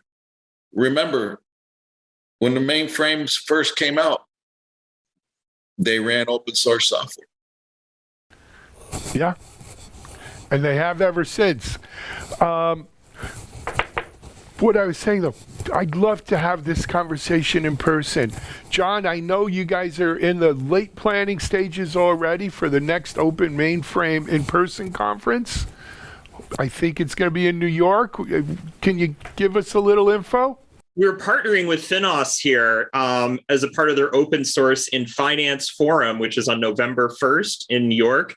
We're going to be doing a whole track there, which is going to be really a deep dive for the financial services industry into, what's going on in open source and mainframe, from Zoe, the work on COBOL, and all the other sort of speculative and other things there. So it's a great event. Like I've been to it for the past several years. Gab and the gang do a knock-up job. You get everybody up and down Wall Street. So if you're in New York, I mean, block off that day and come in. And if you want to visit New York, that's the day to do it, especially if you're at all interested in fintech. It's the place to be. Let's get this panel in person there. Yep. I'll be there. All right, Len, I knew you'd be there. Yep. And can I do... Gab. Can I do... Go ahead, John. Go ahead. Go ahead. You finish, and I want to do... I was going to say, Gab, it's on your shoulders. It is on Gab. Make it happen. I'm taking notes. I'm taking notes. Just adding the new list. John, last word from you, man. So this is a great panel. I really, really enjoyed it. I have one personal plug I want to do here. I've been working for the last year on a book in open source with Pack Publishing. I've had Guy Martin's been doing my technical reviewing. It's coming out probably about a week or so after this airs. The title of the book is Open Source Projects Beyond Code, and it gets into all of this back-end stuff that makes open source projects work, from governance to how to work through communities, licensing, marketing, the whole 9 yards. So if this is a topic of open source projects that you're into, go check it out. It's available for pre-order on Amazon right now. John, you and I should do an interview on that one-on-one. I'd love to bring that out to our thing. We've got 2 interviews already lined up out of this. It's great. Fantastic. All good. Rune, Gab, Tracy, Len, thank you so much for being on our panel today. I thought this was one of our best conversations to date. Audience, thank you for watching this. We hope you've enjoyed it. We invite you back to next month's Open Mainframe discussion, which will be in about a month from today when you watch, if you watch this when it first airs. And you can watch all of the past episodes. We've been doing this almost, about 2 years now, John, right? Yeah, 2 years. It's been great.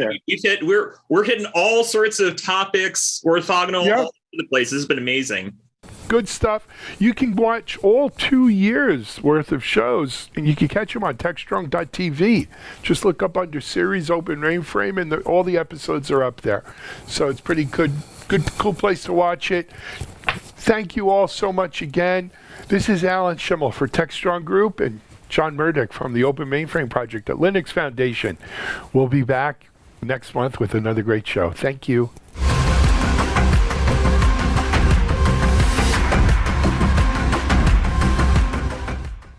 SecurityBoulevard.com is the leading resource for news, analysis, and education on challenges facing the cybersecurity industry. SecurityBoulevard.com covers all aspects of cybersecurity, including data security, DevSecOps, cloud security, application security, network security, security threats, and more. SecurityBoulevard.com has the largest selection of security content, featuring breaking news, blog posts, podcasts, and more. Visit www.securityboulevard.com to learn more. SecurityBoulevard.com, home of Security Bloggers Network.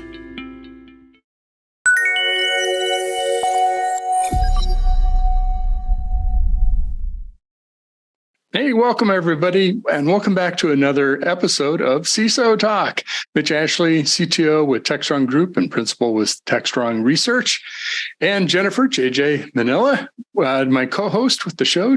Jennifer, JJ, whatever I'm calling you today, welcome. It's good to be doing this with you again. How are you doing? I'm great. I think I decided earlier today that I'm going to be Diana through this day. Yes, at least till 8 o'clock at night. Nothing like mixing it up. Okay. All right, Diana. No, I'm just kidding, JJ. Hey, this is, every episode is special. This one I think is even a little extra special because of our guest and someone that you've known for a long time, Chuck Kessler. I'll let you introduce Chuck and then he can tell us a little bit more about himself. You want to just start out, JJ, with your connection with Chuck? Yeah. I've known Chuck I should think about these before we have the guests on so I can tell you exactly how long we've known each other. But I'm going to start now and rewind, and then Chuck, ask you to kind of fill in a little bit here. So right now you're the CISO at Pendo. Before that, and I think when we met through ISSA, you were the CISO Duke Health System.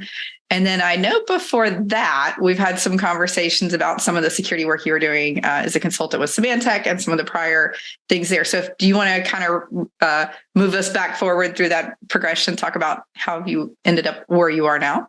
Yeah, thanks, JJ. And thanks, Mitch. For, really appreciate the invitation to be here today. Hopefully I can do this podcast justice. I haven't done many of these, so I apologize for, I'm going to try to be interesting. I don't know if I can be. We'll see. I'll do. You already are. You're good.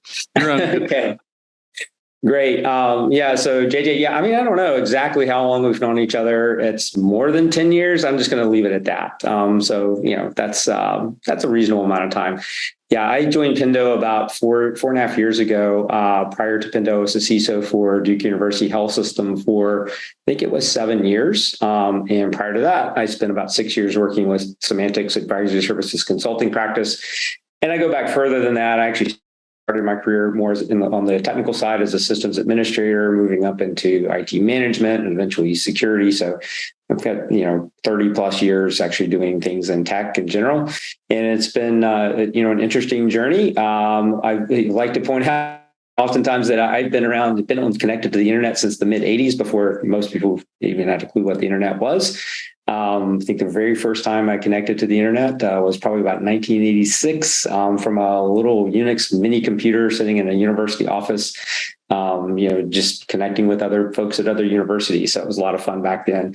But to see it all, see all this technology grow, connect the entire world, and then, security becoming a thing that we had to worry about, in the early days, like, people were just playing around. But, this became a very serious thing, obviously, once the rest of the world was connected and we started using this technology for taking care of patients. For example, when I was at Duke, we have that entire enterprise connected, everything from the MRI machines to the IV pumps to, all the things that are helping to diagnose, the illnesses that our patients are dealing with. So, obviously security was a huge concern for Duke, which is the reason why they brought me in there.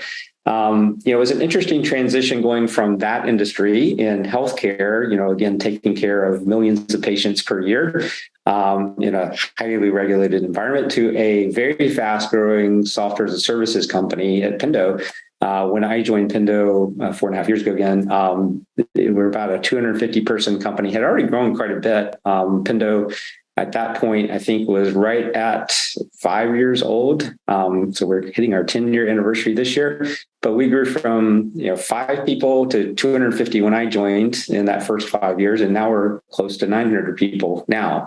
We're considered one of those tech unicorns, and it's a very different environment than working at a place like Duke Health, where, again, very large organization taking care of a lot of patients, a lot of regulatory concerns, a lot of traditional IT infrastructure, to a fully cloud native company that was never has had a rack of servers sitting in a closet or anything like that. Everything we've always done has been sitting in the cloud.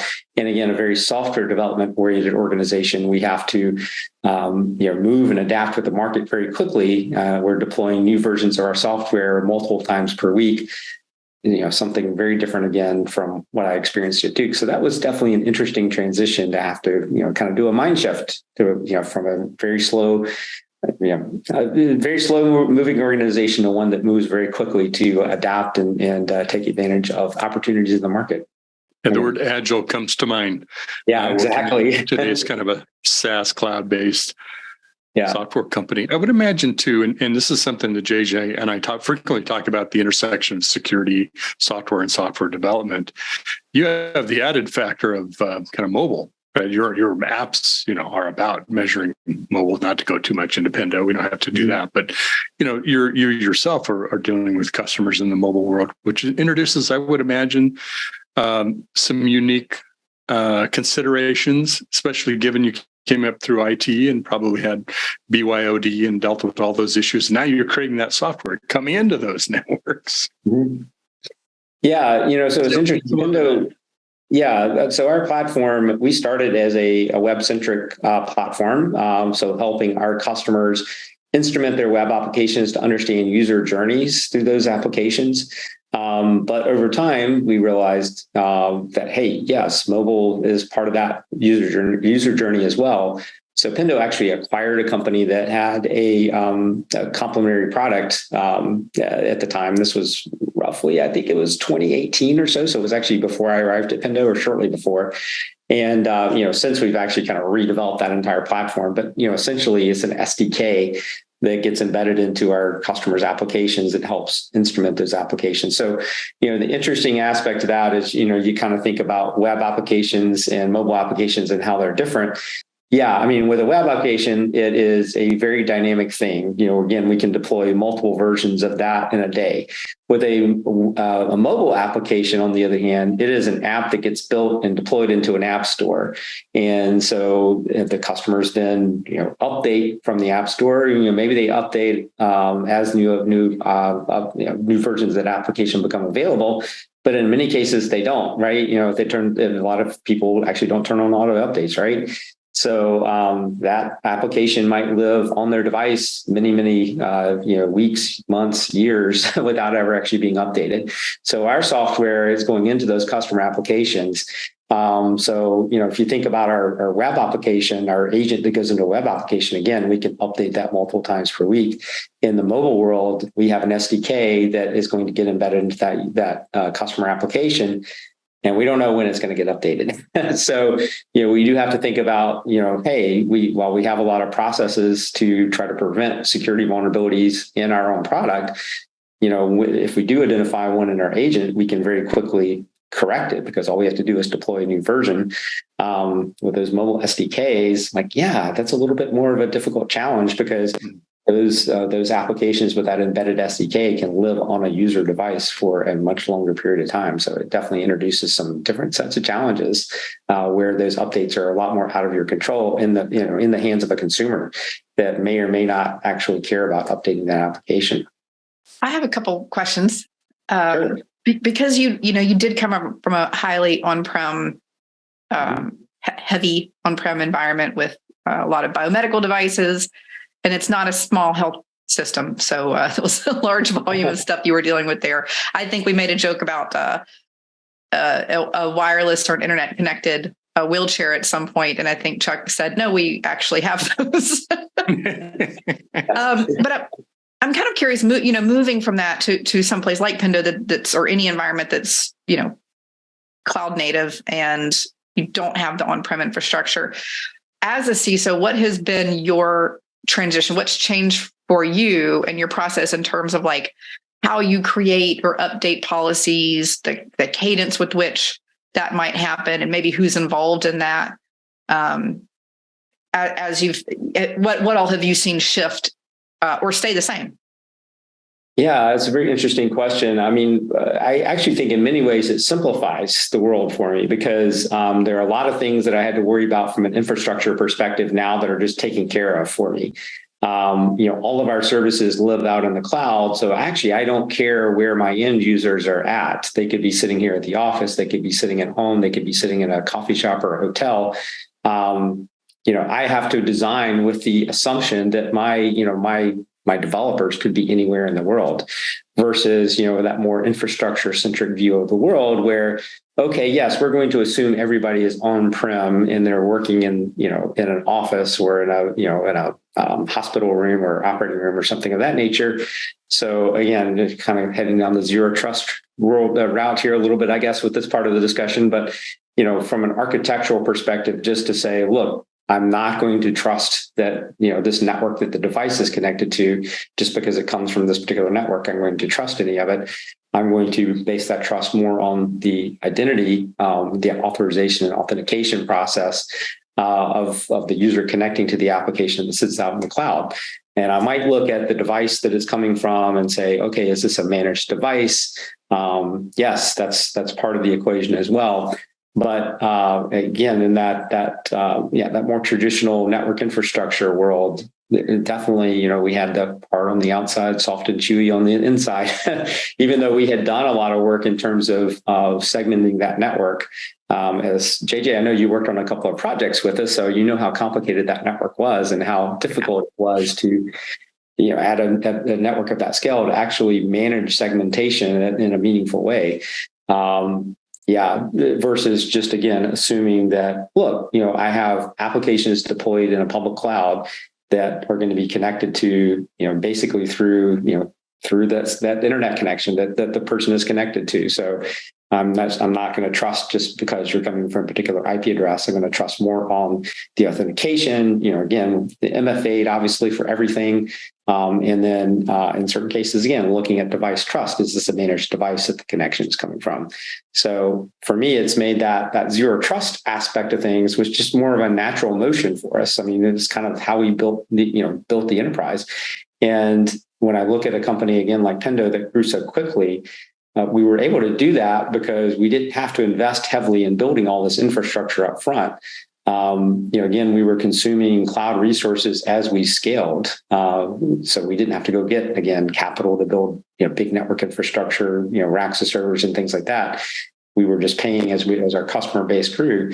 And we gave everybody a laptop and we gave them a good network to connect to. So, it allowed us, again, to grow a company much more quickly that way. So, yeah, I mean, I think that if you're building a new company today, there's sort of a natural motion to go down that route versus, the more traditional way of having to build all that infrastructure like you would have in the past.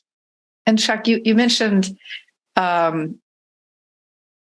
developers could be working from anywhere. You mentioned, the managed devices and possibly unmanaged being the other kind of BYOD model.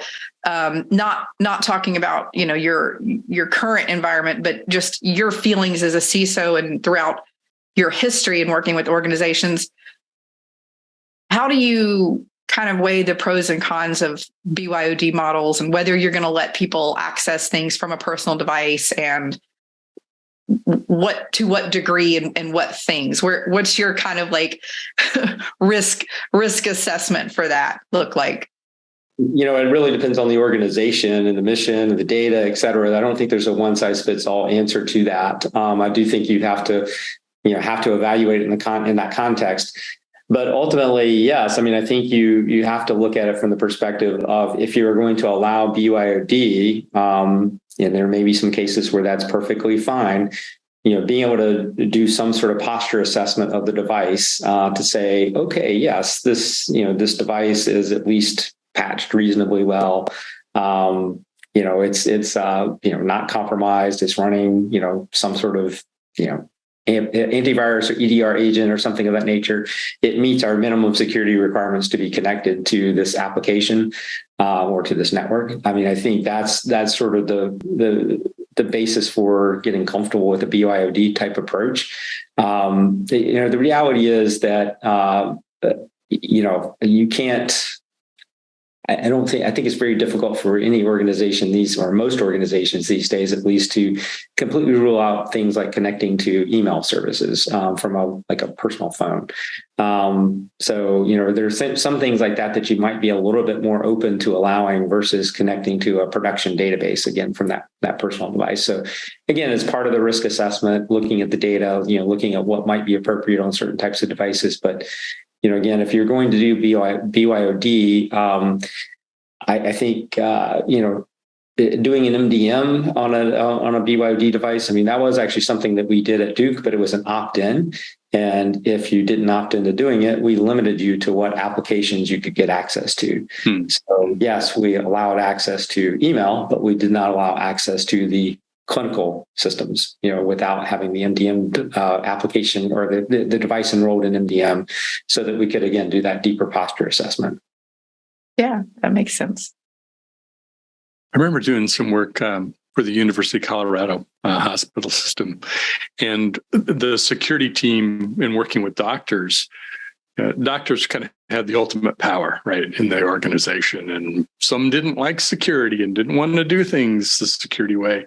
And in a way, it's not the same, but a bit of an analogy to developers, right? Developers like their own environment. They like control. They want to use the tools they want to use. They don't want your stuff getting in the way. So it seems like both of those may be the same, maybe some unique challenges. Talk about that as a user, part of your user community. People who really you need security, but they don't necessarily want, or maybe even can't force them to do some of those things. Yeah, it's an interesting analogy. It's certainly doctors and nurses, people that are taking care of patients, you do want to enable them to do their work in a way that is comfortable for them and allows them to be effective at that, because ultimately what they're doing is saving lives. And oftentimes I would try to put when I was thinking about a request from a healthcare provider for, hey, we want to do this, we want to install this application, we want to use something in a slightly different way. I would try to look at it from the perspective, okay, is this, let me think about the patient that they're taking care of. What if that patient is me? What if it's a family member? What if it's a friend? Okay, yeah, if this is going to help them be more effective in delivering care to that patient, you have to weigh, the security concerns against that as well.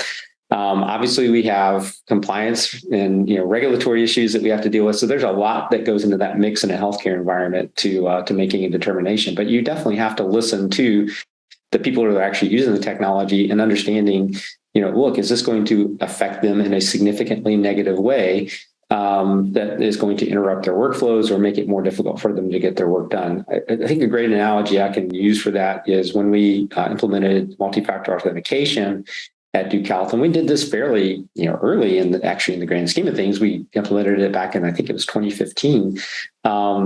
We thought very heavily about, okay, what does this look like in the clinical environment? Do we want to be in a situation where doctors and nurses are having to pull out, a phone to do MFA every time they do something on the clinical workstation that they're connecting to? No, we probably don't, because even if, that only takes 15 seconds, those 15 seconds can make a difference, a big difference in actually taking care of a patient, particularly in a life critical situation. So, we looked at, okay, what, in that particular case, we're going to be a little bit less restrictive or a little bit more open to not doing MFA in internal applications when you're connected to the internal network versus remote access, and we're always going to do MFA, right?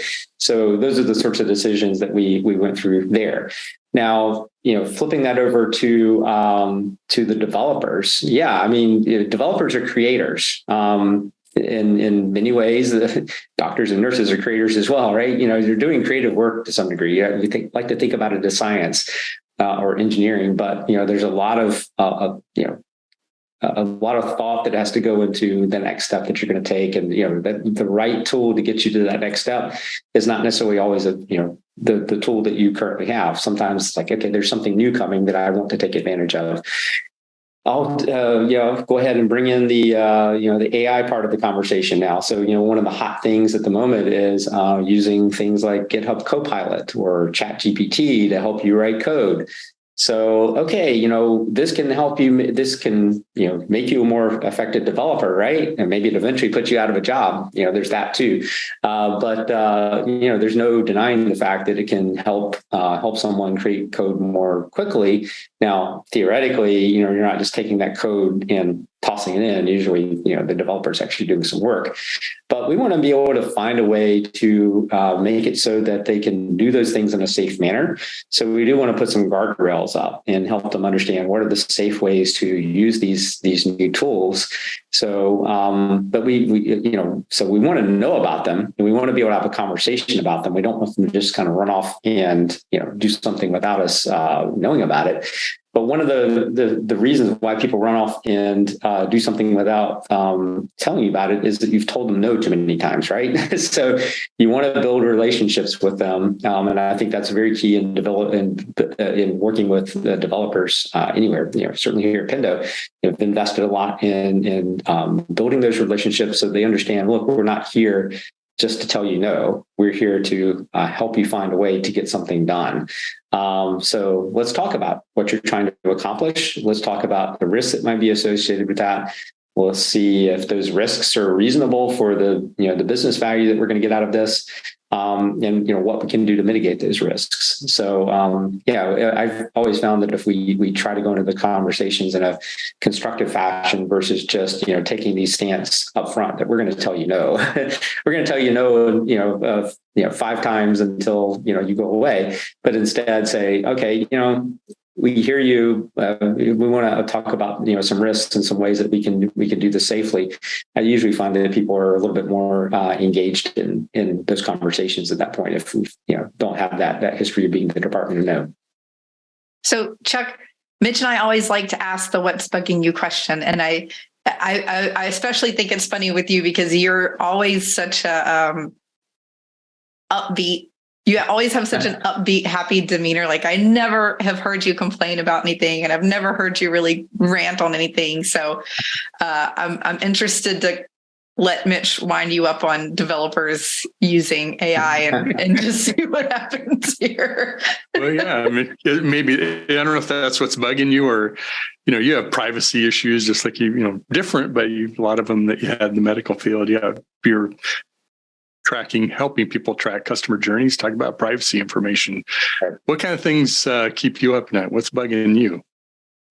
Yeah, I mean, again, yes, I try to take a optimistic view of the world. That's just who I am. But yes, things move very quickly, and it is, there's a lot of risk out there, and we may not fully understand all the risks sometimes. So I think that's an aspect of being a security leader that you have to find your personal comfort level with. Hey, there's always going to be a certain number of things that are just going to be running out ahead of us, and it can be very disconcerting at times. And I think certainly looking at how quickly the world has kind of grabbed a hold of the generative AI stuff over the last few months. I mean, like everybody, I've personally played around with a little bit, and I've seen how powerful it is. So, I mean, on the other hand, I also get how it could be misused and how it could present issues for us if we're not, again, building good guardrails around that. So, I mean, I would be lying if I said I wasn't worried about that. Again, I'm trying to approach it from the standpoint of finding a way to enable the business to get value out of that in a way that we're also, kind of managing the risks. I have had to tell some people to slow down a little bit on some things because we were getting a little bit ahead of ourselves on that. But again, that's my job, is to try to navigate those waters. The other one that has certainly been a challenge for us is, we are working on a FedRAMP program right now, and that is a very complicated piece. And certainly, I know anybody that's done. JJ, I know you work with people that are doing CMMC and things of that nature. Wow, and just to figure out exactly what the federal government is looking for is just it is a never-ending battle. The goalposts seem to be moving a lot on that. So, that's definitely something that has been keeping me up at night, making me, pull hair out, I guess. Fortunately, I saw a reasonably full head of hair there, but that's definitely has been, getting me a little worked up here lately. Federal government and pulling hair out, I think, go in the same sentence quite often. Yeah. And it's one of those things where you would think, because I'm responsible for CMMC compliance with the client, and it's one of those things where you would think, with all of the jokes we have about how slow the government moves on things, that they wouldn't get halfway into something and then pivot and change it 90 degrees and then get another 20% the way into it and then completely redo the whole thing. And so we're at like basically the third revision of something before there's even an audit committee that can certify you against it. But that's been the life we're living recently. Hasn't been fun. Chuck, I'm curious, when you, having never managed, developers or development team, when you say that, one of the key points, which makes sense to me, is, building relationships there so that you have some trust and you're not always that department of no, and you can work together for solutions. Is that something that you do as a formalized strategy, or is it just an ad hoc, gut feeling, we're going to listen to you and open door, come talk? Well, I mean, I think it's a little of both. I think part of it is, yes, how you approach the organization. And it's not just the developers, by the way, it's also our product organization, because they're the ones that ultimately set the agenda for our developers and determining what we're going to be building. And so, for example, we may determine, hey, we just had a Dependabot scan run and we've got like all these dependencies need to be updated. And some of them are easy, some of them are hard. The hard ones are like, okay, that's going to have to go into the backlog, and then we're going to have to negotiate around, product features that are being built and ensure that we don't lose track of those things. So it's not just, again, working with the developers, but also with our product managers to understand, look, yes, we're all about building new features in the product, but we have to make sure this tech debt is addressed as well.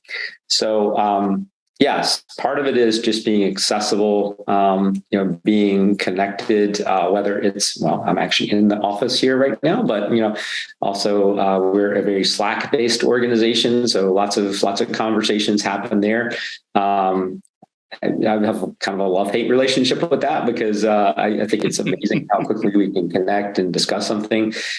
On the other hand, that can also mean it's very distracting and very hard to get anything done and be focused on something. But, generally speaking, just trying to make sure that we are being responsive where we can, or, if we're, hey, look, we've just got a lot, even as a security team, we get a question from the product organization or from the developer about something, and like we might not be able to get to it right away, but at least trying to set expectations as to when we are going to be able to get back to them. So just trying to be responsive, trying to be transparent about what we're working on, and sharing both ways, right? That we understand what their constraints are and they understand what our constraints are. Are we always perfect at that? Absolutely not. I mean, plenty of times we could have done a better job communicating or building a particular relationship, but it's just something you have to be intentional about. And again, through a combination of sort of formal structures, I think every organization sort of develops that, that governance model, if you will, for, how you're going to, perform your business. In this case, our business is building software. And so trying to make sure that we are plugged in at the reasonable places in those processes so that security has a voice there. But at the same time, also building advocates so that people recognize, hey, maybe we need to have our security team, here for this part of the conversation. We have played around with security champions programs as a way to do that. And we actually, we had that formalized a little while back. We actually had to put it on pause because we felt like we were not investing the right resources in that. But the general idea there is to find those people that in the organization that have an interest in security and want to help us, in their particular role, help be an advocate for security by giving them some additional tools and, information that they can use. So we had that a little bit formalized in the past, had to pull it a little bit back, but we still informally use that method as well to ensure that we're, again, just taking advantage of grassroots efforts where we can in the organization. And I'm curious about, I'm sorry, JJ, go ahead. Oh, no, go ahead. I was just going to throw out there that I saw a stat on the news this morning that said post-COVID, 50% of people are returning or are being forced to return in office full time. And then there was some percentage that was in the 20s, I think high 20s, that was working remotely. And then it was like 12% that was hybrid, meaning they go into an office sometimes. And I just thought that was a weird, had you asked me to make up numbers, those are not the numbers I would have, that's drastically off from what I would have guessed is going on right now. So I just thought that was interesting. You're in an office. Mitch is actually feigning working from home today. I'm green screening working from home. Yeah. And, and on that note, we're very much a hybrid company, and we do have a very nice office space here, and but people choose to come here. We, on an average day, we probably have about 50% of our workforce that comes to the office. So it's a nice space because they like being here. They like, I like to say I come here because I like being around the other people in the organization, but it's just a very nice space. It's comfortable to be in, lots of great, you can't see it from this room, but lots of nice views of downtown Raleigh. We have a terrace up on the 19th floor that's open, and as JJ knows, we have a pizza oven, all those nice amenities here as well. So and the hidden room. And the hidden room, that's right, the speakeasy. So, so at any rate, yeah, it's just a nice place to be, and I think that's where companies that this is my personal opinion, compelling people or telling people that to be in the office is one thing, but making a place where people want to be, that's really where success can come, and giving people the flexibility to decide, when is it okay to be at home versus, when you need to be in the office. I think flexibility is what a lot of people are really ultimately looking for, including obviously security people, that we all appreciate that in our lives. Chuck, it's interesting. Now that you've been kind of working in the software world as a security person, a lot of organizations, a lot of CISOs, security teams are sort of faced with that DevSecOps, supply chain, software supply chain security, all these kind of software things, securing the DevOps platforms and tools, and how much to get involved in that. We're not software architects, but we are security people. What have you learned making that transition to yourself about the kind of team that you hire? When do you get directly involved? When do you kind of be involved in touch points in the process? What have you learned doing the job you're doing right now as a CISO? Yeah, I came in here not as a software developer. I've started my career as a systems administrator, so I've written my share of shell scripts and Perl scripts. That's a very different thing than developing, the type of application that Pendo is. When I was doing that, I used to think I was really great at make files. So, for those in the audience that are old Unix sysadmins, I haven't heard that in a while. Yes, but yes. But this whole Git world, I do not understand all the mechanics. I get that conceptually I understand it, but how people actually use some of those tools, I personally don't understand. Or can't fully appreciate, right? I don't have the muscle memory in my fingertips for it. Versus I still have the muscle memory for VI, right? Keep that escape button handy, right? Exactly, yeah. Oh, wow. And HJK and L. Yes. But I think learning what they do, learning how they work, and again, kind of from the same side, our cloud operations team, learning how they work. One thing that's really interesting is watching how that SRE skill set is kind of evolved in the operations side of it. So our infrastructure is also code, right? That's how we build our infrastructure. It's all code based. It goes through the same sort of change management and build processes that our actual code does. Which is great from a security perspective, because you're not counting on somebody there that's sort of manually clicking boxes to build this cloud environment. It's all code.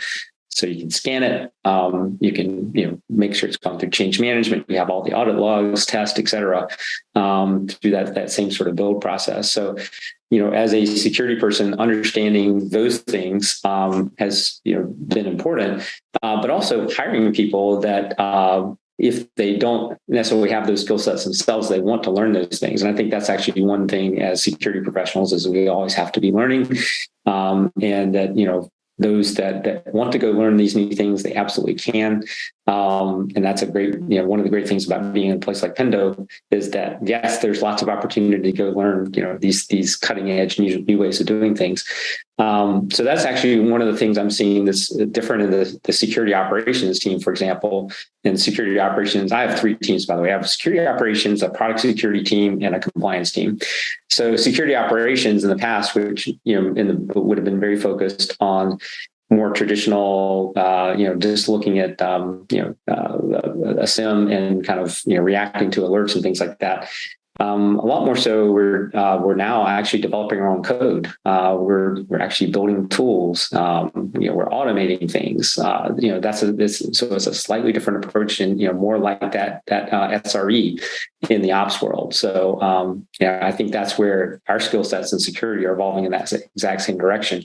And I saw actually just today, Microsoft released a chat GPT tool that's for security, right? So that's all coming as well. The bottom line is all of this technology, all the ways that we're working as security professionals is evolving. And that's one of the exciting things about being in a place, that is trying to keep up with all the new technology, is that we have to, as security professionals, run after the same sorts of things, which means that we're going to have job security. We're going to know, we're actually using all those technologies that the developers are using, that the operations people are using. So it makes us more effective as security people as well. So for a security person who might not be fully up on what SRE is, how would you describe engineer tools? Sorry, yeah, great point. So that term, I think, started with Google, site reliability engineers. So again, really a heavy focus on automation. Again, automatically building environments through code, not hands-on, right? Not racking and stacking servers and installing operating systems, but writing code that defines how that tech stack is going to be built in the cloud. So, but also automating a lot of that so that hey, if, for example, you've got load issues and you need to scale the environment up, like you automate that scale up process, or hey, we need to scale it back down. So those things scale up and scale down automatically. That skill set from the SRE is what kind of makes all that happen. The same token, just automating all that HA type of work, right? That's the sort of stuff that SREs are responsible for. Does that make sense? Mm-hmm. Very good. Very much so. So when it comes to tools like ChatGPT, one of the things through the various consulting engagements and clients that keeps getting asked is, should we block access to these things while you're on the corporate network or on a corporate device? And I think Chuck knows me well enough to know my answer to that is no, because they're always going to find another way to get to it, and then you just won't see it when they do. But I'm curious what you guys are doing for education around your user population with those types of tools. Is that part of your security awareness training? Is it something you're dealing with just with the product management developers, or how are you tackling that currently? Yeah, I would actually say it's become part of our security, not necessarily part of our formal security awareness training at the moment, but more so just part of various outreach efforts that are going on. So we have a biweekly town hall, and actually the next one of those is tomorrow, and that is actually going to be one of the topics that's covered in the town hall.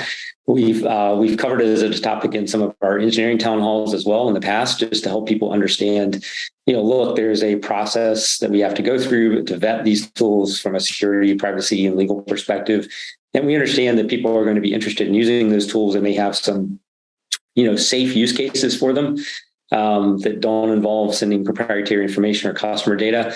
There's some gray area here, but please just wait. Let us finish our due diligence before you start using this for any sort of corporate purposes. But a lot of it is just reminding people that we do have established processes for vetting and onboarding any sort of new tool.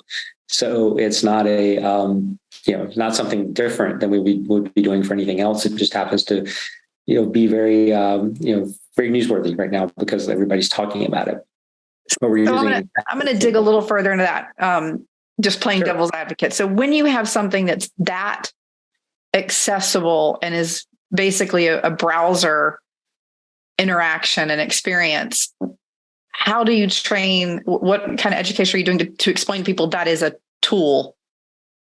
Yeah. Again, what we do is we try to remind people how these things could go wrong for the company. Hey, you think this is innocent? I'm just going to take this code that happens to be a proprietary code and put it in here.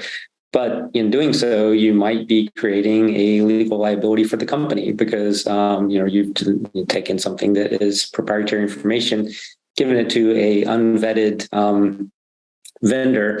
We're not sure exactly, from a legal perspective, if we own the code that it gives back to us after you've done, or, if you've asked it to write code for something, do we actually own that code?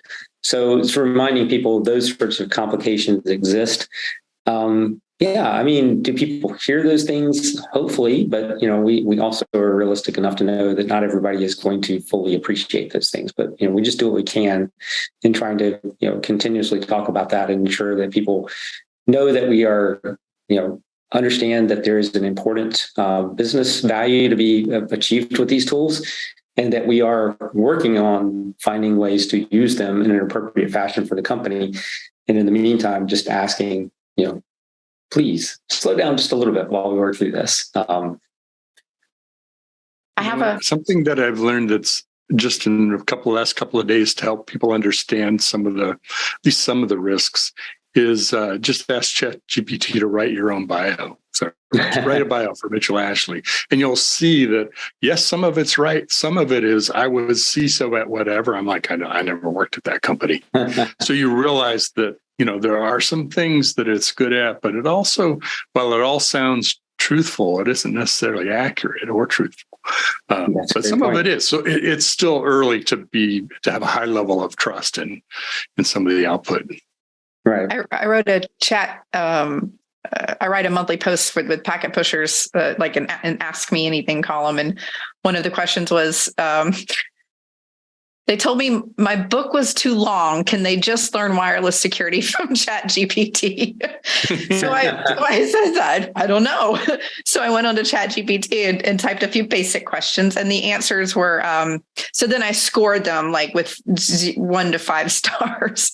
And there were, it wasn't great. Like if it was, a lot of the information was old, it didn't know how to parse together new information with the old information and what superseded what, and then it left out whole chunks of things sometimes. So yeah, I mean, even just the basic, ask it the normal basic stuff, you'll start to see where some of the gaps are.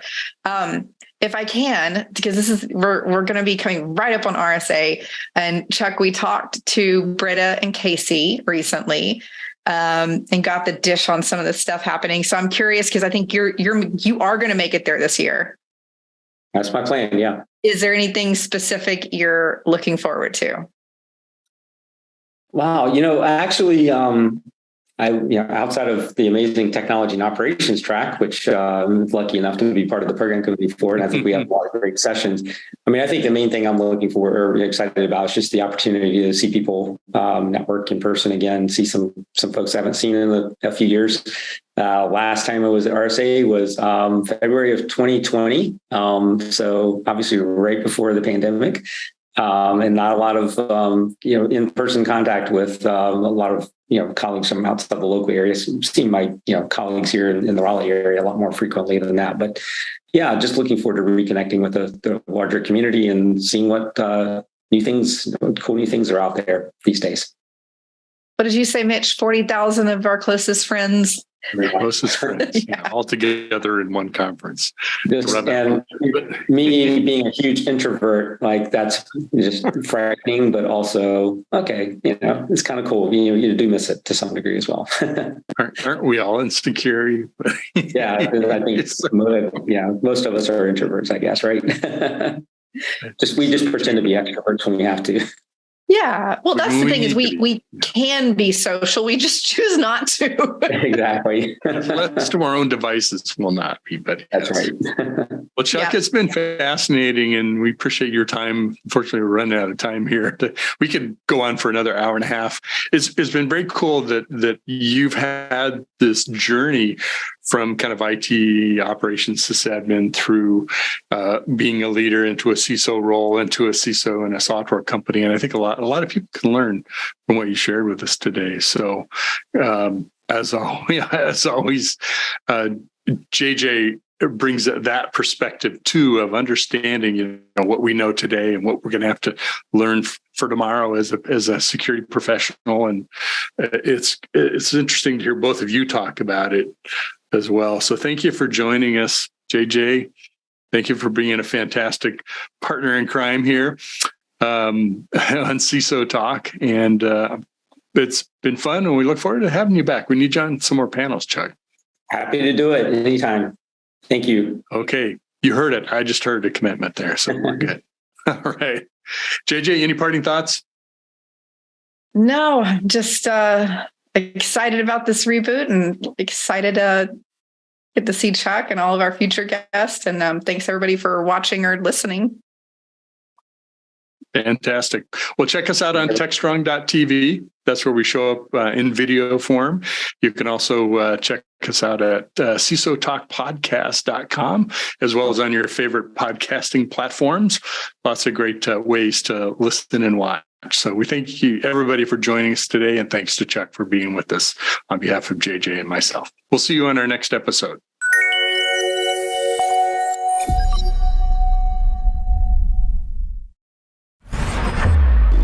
This is Techstrong TV.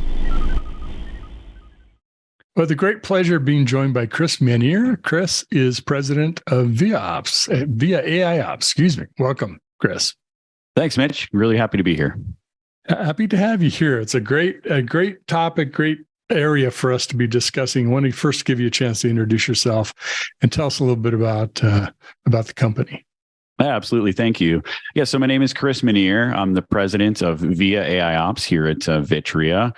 I've been leading this effort for about the last 5.5 years. And prior to that, really grown up in the analytics space. I have about 25 years in these industries working for service providers, equipment providers, and analytics companies as well. So was early in the big data space before big data was really a term in the analytic acceleration of data warehousing at a company called Netezza, which ended up being acquired by IBM.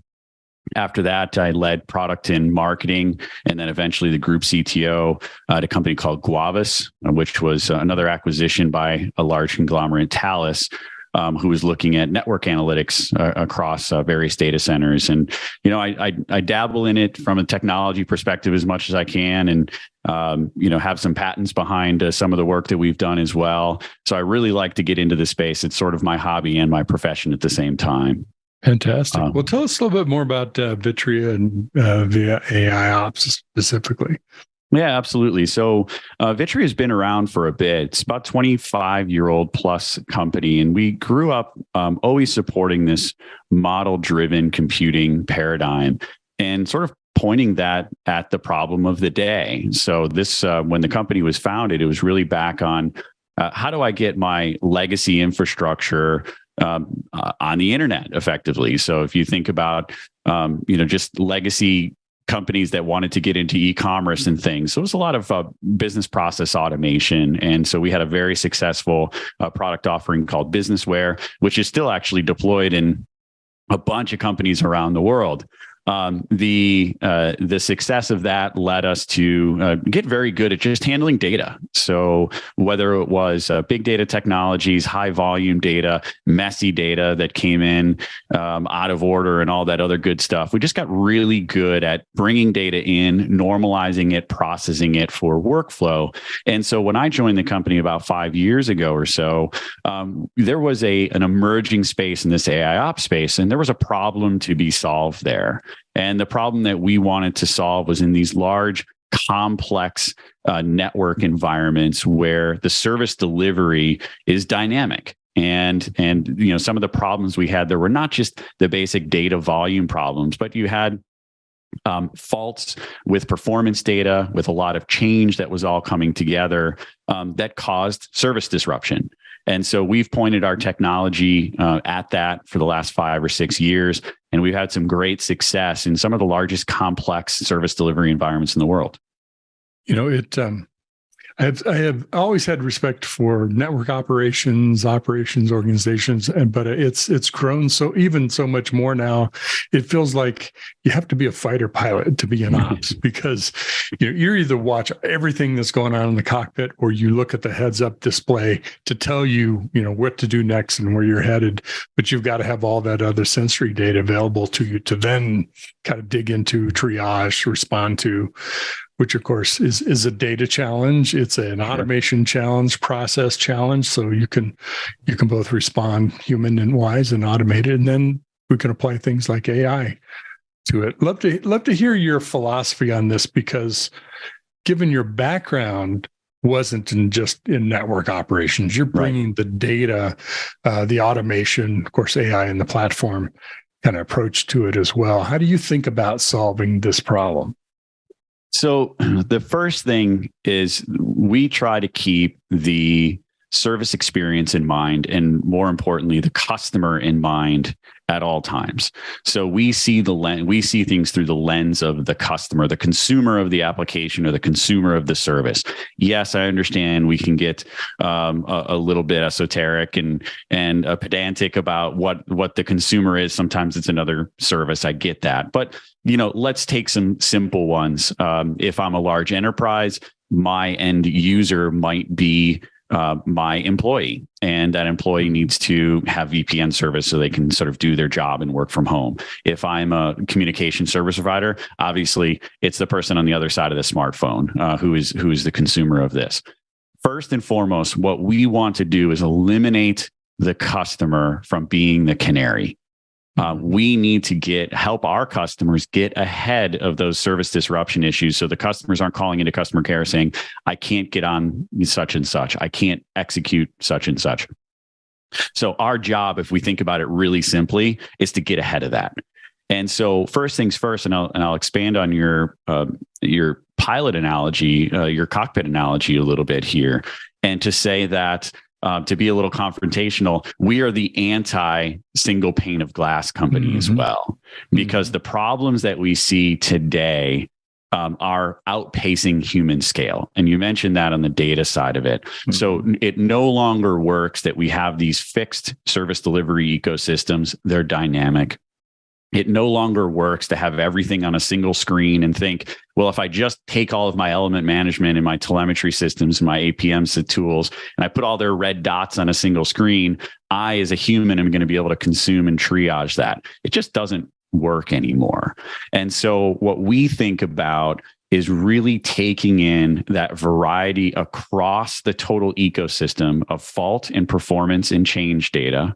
We enrich it with valuable information, such as the inventory, basic information like the make and model of devices, topology, which is essential and core into this. We can learn the topological relationships through the data itself. And then finally, the service dependencies. And then when we have that rich data, now we've taken a small amount of data or a large amount of data and made it a ridiculously large amount of data, which complicates the problems even further. So that's where the AI starts to come into play of pulling it all together in a logical way, doing that correlation for you that a human just can't do. Well, and if you think about it, my cockpit analogy was less about single pane of glass and more about you can only look at so many things. Everything else around you has to be automated in some form. There you go. Okay. Analysis. Yeah. So not to be right about everything, but that was my. Well, I needed to steal your analogy so I can make my confrontational single pane of glass. It worked. It worked. What's interesting. So the rich, the metadata, the additional information. Oftentimes we call that context, right? Absolutely. That's oftentimes what a network or operations person in an observability tool is looking for. Is I don't know what that is. I don't know what that means when that happens, or that happens in sequence or in relation to other events. And the time it would take a person to correlate that, connect the dots, and realize that it means X, and that actually is, well, it's probably already happened, not foretelling a problem, right? And by that point, the issues happen, the customer's unhappy. But we're in such an environment where the volumes are so high, but also the environment is changing. It isn't a rack of equipment all the time anymore. That's right. It's software talking to itself, doing anything. That's right. In the 7-layer stack or inside the application stack. Yeah. And so we think about it as you have an application or a service. And if we just want to normalize it a little bit, there's a client and a host, and that client and host have to communicate, and they communicate over a very complex network, sometimes the public internet or, at least private network.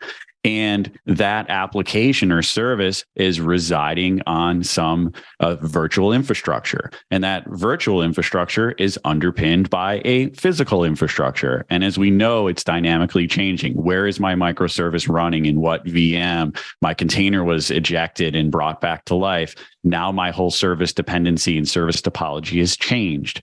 So our job is to understand that in real time, so we can do those correlations and get down to understanding the impact of an incident itself. And I'll give you a very simple example.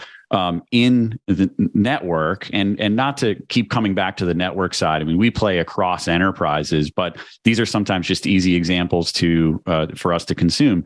In a network, one of the most frequent things that happens is link failures, right? You have an interface go down on some router or a switch or something like that. One of the most important things to know, and it seems so simple, is what's on the other side. What's on the other side of that? And is that going to be service impacting? So our ability to learn and understand and correlate immediately what's on the other side, then allows us to understand, is this service impacting? What's the priority? And then what are some automation routines we can do to restore the service? Mm-hmm. Yeah. Very, very, very clear example of something where, what is the impact and how would I know that without either years of experience of knowing my topology, which is all changed now. Which is all changed, yeah.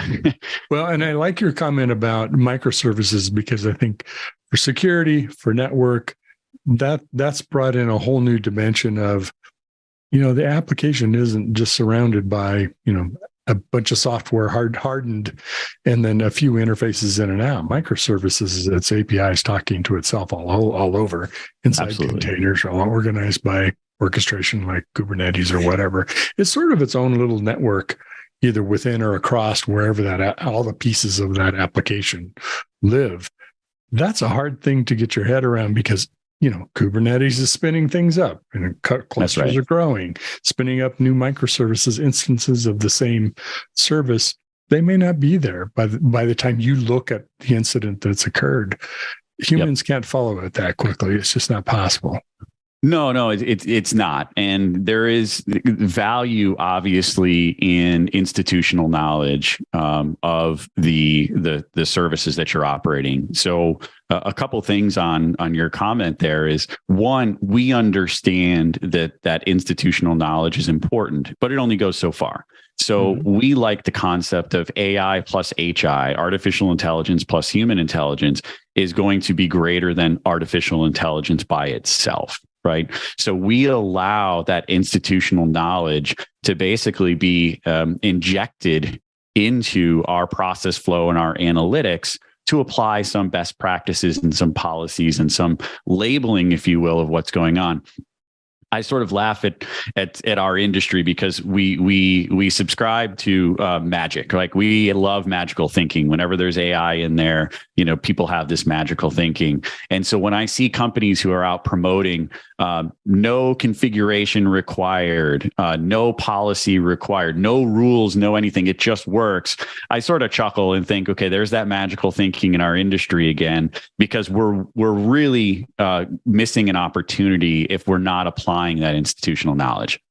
But to your point, it doesn't scale. And one of the reasons it doesn't scale is because of change. So we at VIA think about change as a first-class object or a first-class event in terms of operational troubleshooting, operational support. And so 37 or some odd percent of service impacting issues on one study are resulting as a result of change. Right. And as we see DevOps, and like you said, you have Kubernetes that's doing things and orchestrating these in sort of real time, that number is probably a little bit low. And so our job is to identify that change and then immediately identify any impact of that change. Sometimes change is good. We see KPIs increase, we see faults go down, but a lot of times change will actually cause issues. And one of the first things that happens in operations, well, what did you change? What's changed? And who changed it? Not me. No, I didn't change anything. I didn't change anything. You're right. But that script, remember that thing or that orchestrator? It changed a lot of stuff. And it did that because you wanted it to. But again, as we start to introduce more DevOps, more and more CI/CD life cycles, more and more just rapid, constant change, we open ourselves up to that change potentially negatively impacting the service and not always just positively impacting it. Very good. Well, just about out of time. Before we need to leave, I'm curious just your ideas about where AI is playing in your kind of product strategy looking forward, right? We're here a lot about generative AI and how many jobs that's going to take, blah, blah, blah. Yep. I'm not prescribing to that, but I'm curious for our AI and ML in your world, what increasing or expanding role do you see it taking? Yeah, what I love about our product and how we use AI and ML is we really use it in this pipeline effect. So every step along the way, as that data is coming in, being enriched, pulling out key information from log files, learning the topologies and dependencies of that, classifying and categorizing them. We're able to do this in real time at massive scale across a pipeline. So what we're going to see in our industry is not the evolution of some magic new algorithm. It's really going to be how that is being applied. So it can be some basic AI that we see today, but it can be the application of it at scale through a pipeline, which I think will continue to evolve. And from that, you're going to get the results like our customers are getting, where they're cutting their MTTR down by 40% for outages and 80% for impairments. We have one of our large scale cable companies who's pulled out over 100,000 technician visits out of the business that they're directly attributing. And that's not from some magic algorithm. That's from applying that AI and machine learning across that pipeline in a scalable way. Truck rolls are real money to telecom and there you go. Cable and yeah, absolutely. Where can folks go to find out more? Check out the technology and what you all do. Yeah, we have some great white papers and videos at vitria.com. So if you just come to our website at vitria.com, you'll be able to sign up for a demo with real data, real use cases, not just smoke and mirrors, and actually pull down some real case studies and white papers that I think will help you on your AI ops journey.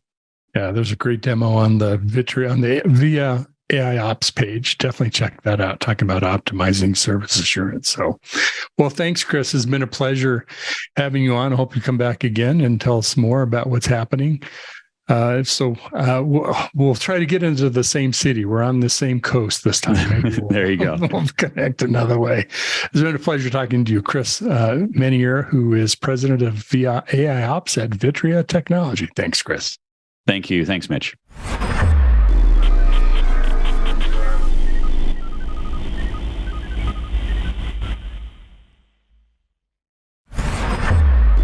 This is Techstrong TV. Well, the great pleasure being joined again by Matt Butcher, who is co-founder and CEO of Fermyon. Great to see you again, Matt. Yeah, it's always a blast to be on here. This time we're both in Colorado, despite my background, rather than in Vegas together. So we're still in the same sort of general location, just a few miles, different miles apart. Anyway. Yep. Well, it's a bright sunny day here. We're like out of the winter time and heading into spring. I am so ready to go.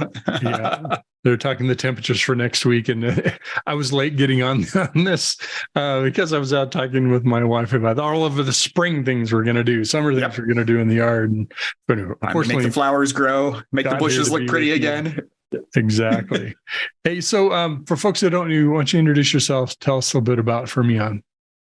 Yeah, so Fermyon, about a year and a half ago, we started this company that really we're focused on one thing. We think that WebAssembly is the basis for the next wave of cloud computing. And we talk about, virtual machines being sort of like the first wave, second wave being containers.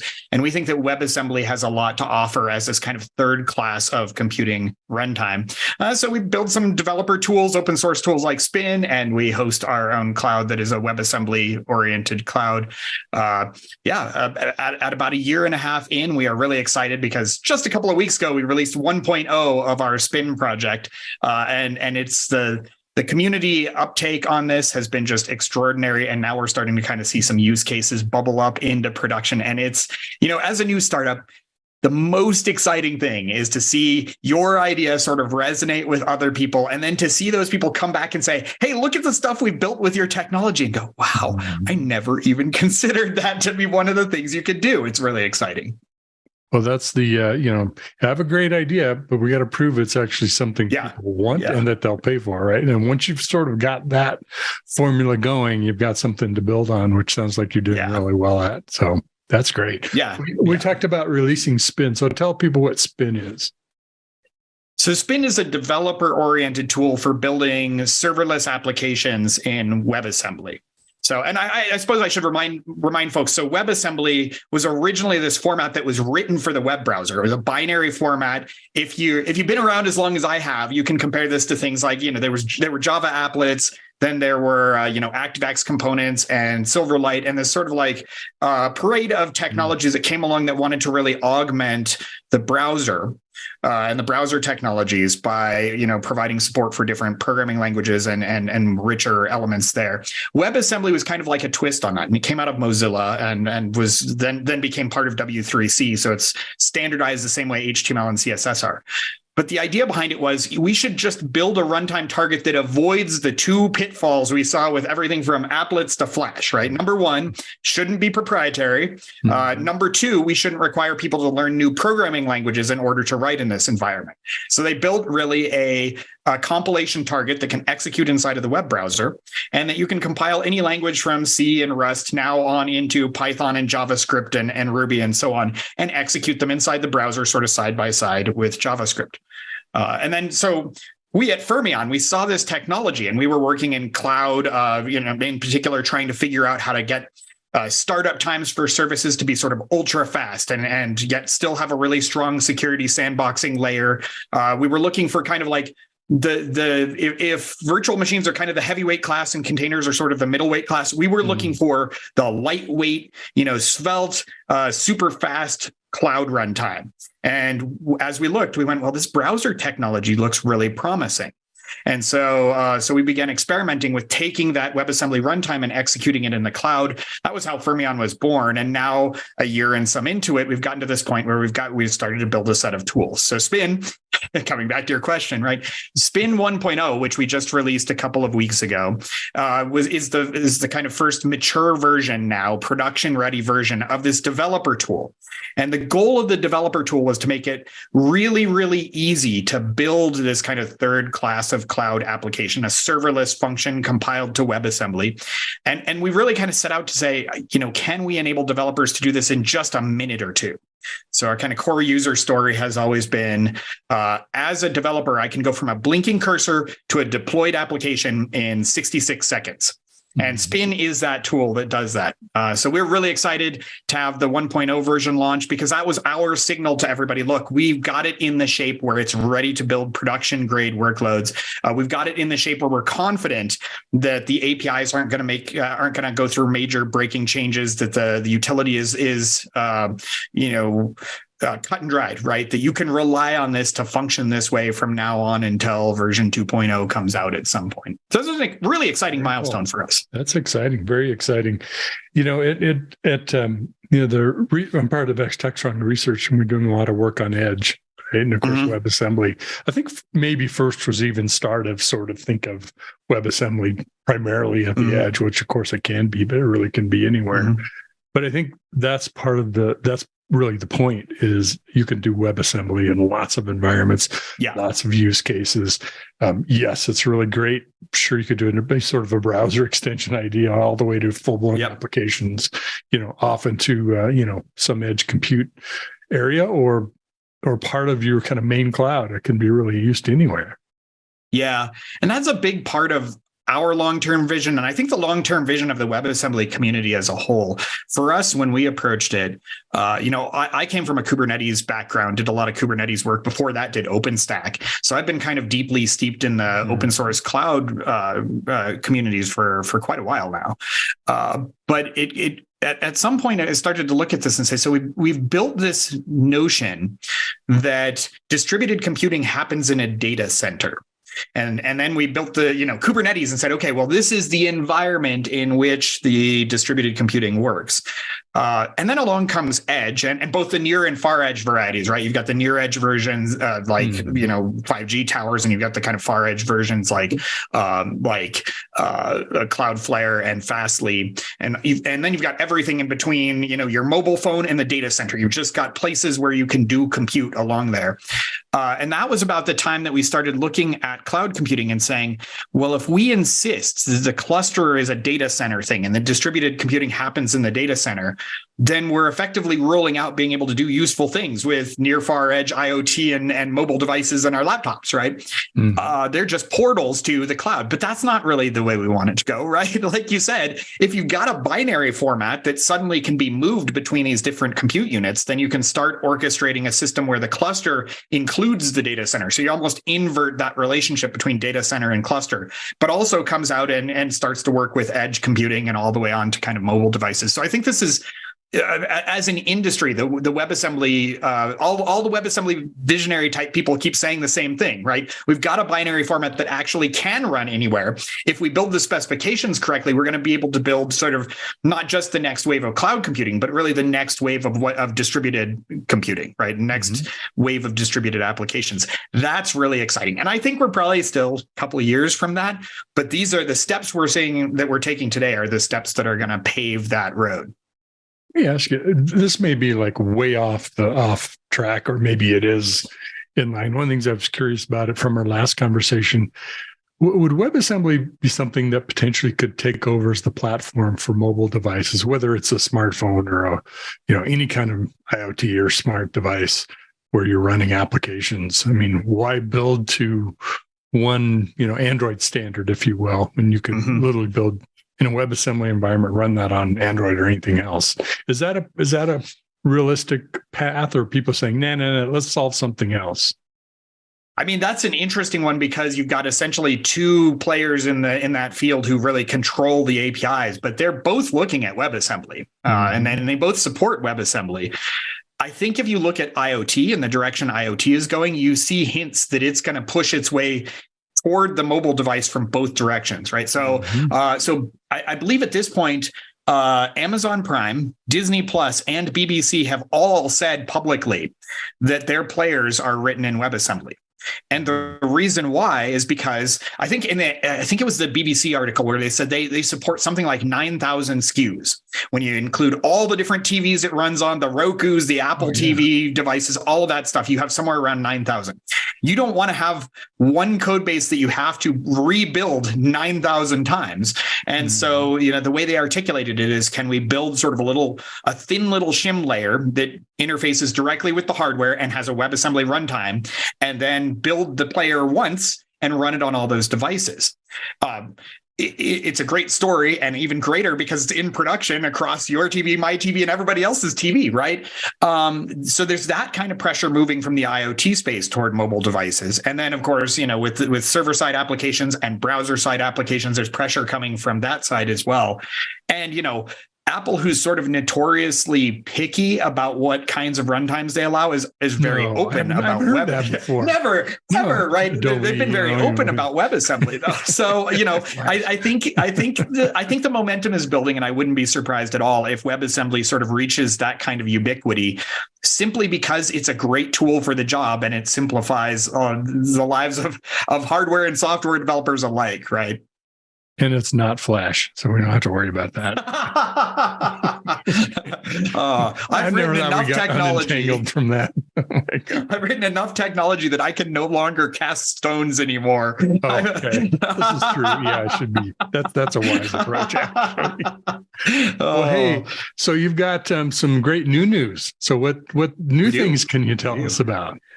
Yeah. So, part of our story of making it possible for developers to build serverless applications really, really fast has been, what are the points of friction where a developer has to break out of developer mode and go do something else, right?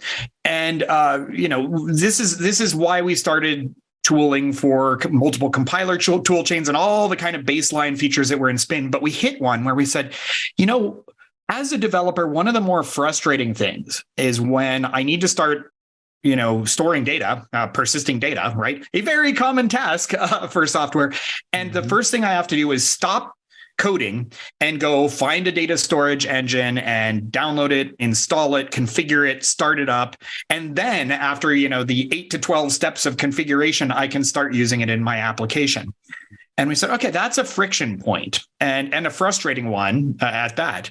How could we start to chip away at that kind of thing? So when Spin 1.0 was released, we included an API in there that allows you to access the local key value storage source. So you can think about this as sort of like your Redis kind of thing, or your Kafka kind of thing, where you're just storing a key and a value and then retrieving the key and the value, to make it easy for developers to kind of do this in local storage. Yeah, kind of one step past JSON file, just like pumping out the key value store. Exactly. Yeah. Yeah. But then it's the kind of like, it's the rudimentary NoSQL database, right? You got a key in a blob and you store them in there, and then you get them back by name, you list them out, that kind of thing. Very, very basic storage engine, but one that we all kind of need, and one that we all use quite frequently. So with the success of that on the client side, we said, we should do a cloud version of this that would make it so that you can build an application that is stateful instead of just a stateless application. And when you deploy it into the cloud, you instantly have a massively scalable key value storage system behind your application, and you don't have to do anything at all. There's no username and password, no connection string, no setup, no managing of services. It's just there. And you can use it from anywhere, right? It's like, yeah. I don't have that here. No, it's in the cloud. I can get that anywhere from where I'm. Yeah. So you deploy your application to Fermyon Cloud, it's just there, and you upgrade it, and it's still just there. You upgrade your application, the storage is still just there, and give people that clear path to persistence. So, stateless applications have been all the rage for quite a while, and rightfully so. We were trying to solve a distributed computing problem that required us to shut down and start up things with frequency. But scalability, right? And scalability, yeah. But then we really do have to store data somewhere, and so this was a good way for us to introduce a data storage mechanism that works great with the stateless paradigm, right? You still write your applications the same way, but you've always got this key value storage backing. So we've been really excited to release that. And I framed it out at the beginning as being an experiment, and it is in this sense that we believe we're removing friction points for developers and making a developer's life easier. If developers are resonating with this, then we're going to say, okay, well, what comes next after key value storage? We can do other things to kind of streamline that process. So this for us is really a first step in, if it's successful, a first step in what I think will be a series of big improvements we make, just keeping that developer persona in mind and saying, how can we make the developer's life so much easier that they can be productive faster, they can write less code, and then they still get the reliability that they desire out of the underlying storage mechanism. Now, and I haven't done any development, in WebAssembly, so pardon my ignorance, but is it readily available? Is it like a package or library, or how does the developer get access to the Fermyon Cloud for storing data? How easy is it for a developer to say, I've got code and need someplace to put this data? Oh, I can hook it up here. What do they have to do? Yeah, so it's all built into the whole Spin framework. So you just head over to fermyon.com/spin and get started with Spin, download it, install it. And then from there, you just you pick the language you want to write in. And we currently have a pretty good number. I think we have 4 SDKs that support key value storage, and we're rolling out up to, ideally, we'll be shooting for about 15. And then from there, you just start writing your application. So we try to make it as easy as, you type in Spin new and it scaffolds out your new program. You open it up in your IDE and you start coding away. And then you do Spin build and it builds it into a WebAssembly binary for you. And you type Spin deploy and it pushes it out to Fermyon Cloud. Also, if you want to run it locally, you've always got the Spin up command, so you can play around with it locally and have kind of that quick testing experience. Yeah.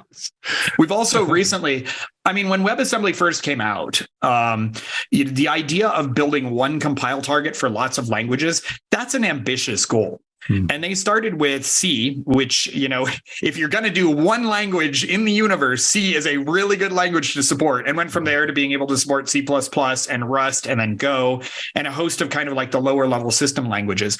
And then we've seen momentum picking up from the industry itself, right? So the Python developers ported C Python to WebAssembly. The Ruby developers, the Ruby community ported C Ruby to WebAssembly. And the .NET team ported .NET to WebAssembly. And so what we're seeing is the ones who own the languages are the ones who are bringing the WebAssembly support, which is if you're talking about industry momentum, that is a huge checkbox, right? When all these different languages start looking at this and saying, yes, this is worth supporting. But it then makes Fermion's job much easier when we're building something on top of it. We can merely start working on a Python SDK based on the existing WebAssembly Python support. So it's been fantastic. And being able to add Python and JavaScript as SDKs very recently for us, that's been big because those are, two of the biggest, most frequently used programming languages in the world. And to be able to have those along with C and other languages like that has just been all of those are useful. Python and JavaScript seem to be sort of the main grease for the gears these days. Yeah. Everybody uses that. Well, I was looking at the RedMonk rankings. JavaScript has been the number one programming language on the RedMonk rankings since 2013. Okay. That's a long tenure at the top of the heap. It is. What replaced it, or something replaced it yet, or it still is? Yeah, I think in 2012, I think it was Java, and JavaScript, knocked it off its top spot in 2013, if I recall correctly. So Java was that was one of my first two languages. It was Java and Perl were my first two. So there's a little bit of a bittersweet moment in watching that. But you look at JavaScript and you go, this was a language that was originally designed for pop-ups in a web page and little scrolly bar things, and has turned into the most successful language in history. Right? Granted, the history of computer science is a relatively short history. It's still exciting to see a language like that go through that kind of evolution. Yeah, that's pretty amazing. And my first Java app was in the late 90s, early 2000s. Security app, actually. It was interesting. A lot of fun. I mean, great environment. I used it in the telco space a bit too, but things continue to evolve.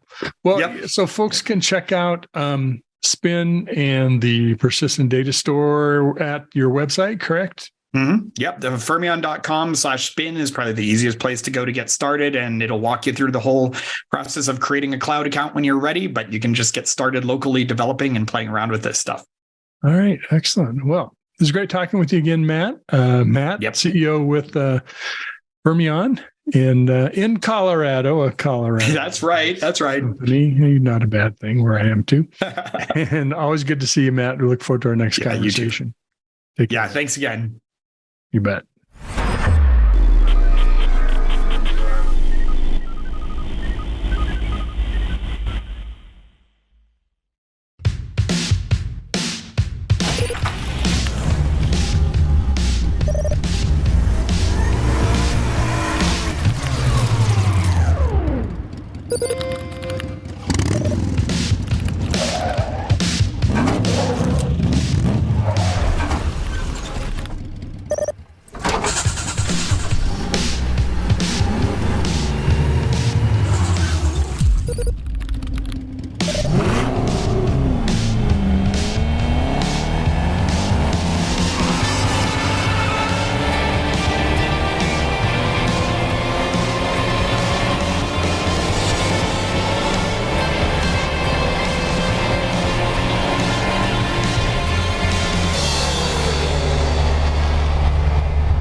Hi, everybody. Mike Rothman here, General Manager of Techstrong Research, with another episode of the Techstrong Research Review. Just to remind you, for those of you that are new around here, this is our weekly research meeting where we pick through the bones of a number of things that we've been working on and ideas that we have and things we want to talk about and things we have that are in our craw and bothering us and, pretty much anything else. So it's kind of like our weekly, kind of session with our internal shrink on that in order to address all of the issues we have on a daily and a weekly basis. I'm joined, as always, by Mitch Ashley, my partner in crime at Techstrong Research. Mitch, how are you today? It's always fun. Always good. Black Shirt Friday, I guess. Mike, it is ready. Black Shirt Friday, and so it does kind of contrast well with our internal coloring. We're both fairly pale, mostly gray white dudes. So kind of it does play that way. So that's why. And it hides a myriad of sins elsewhere. Anyway, like the dessert I had last night, but we are not going to go there. No, exactly. All right. So what do we want to talk about today? Mitch, I don't know how many of you folks, everybody knows me as kind of like a security guy. He's been doing the security stuff for 30 years. I don't know how many folks know I actually started life as a networking guy.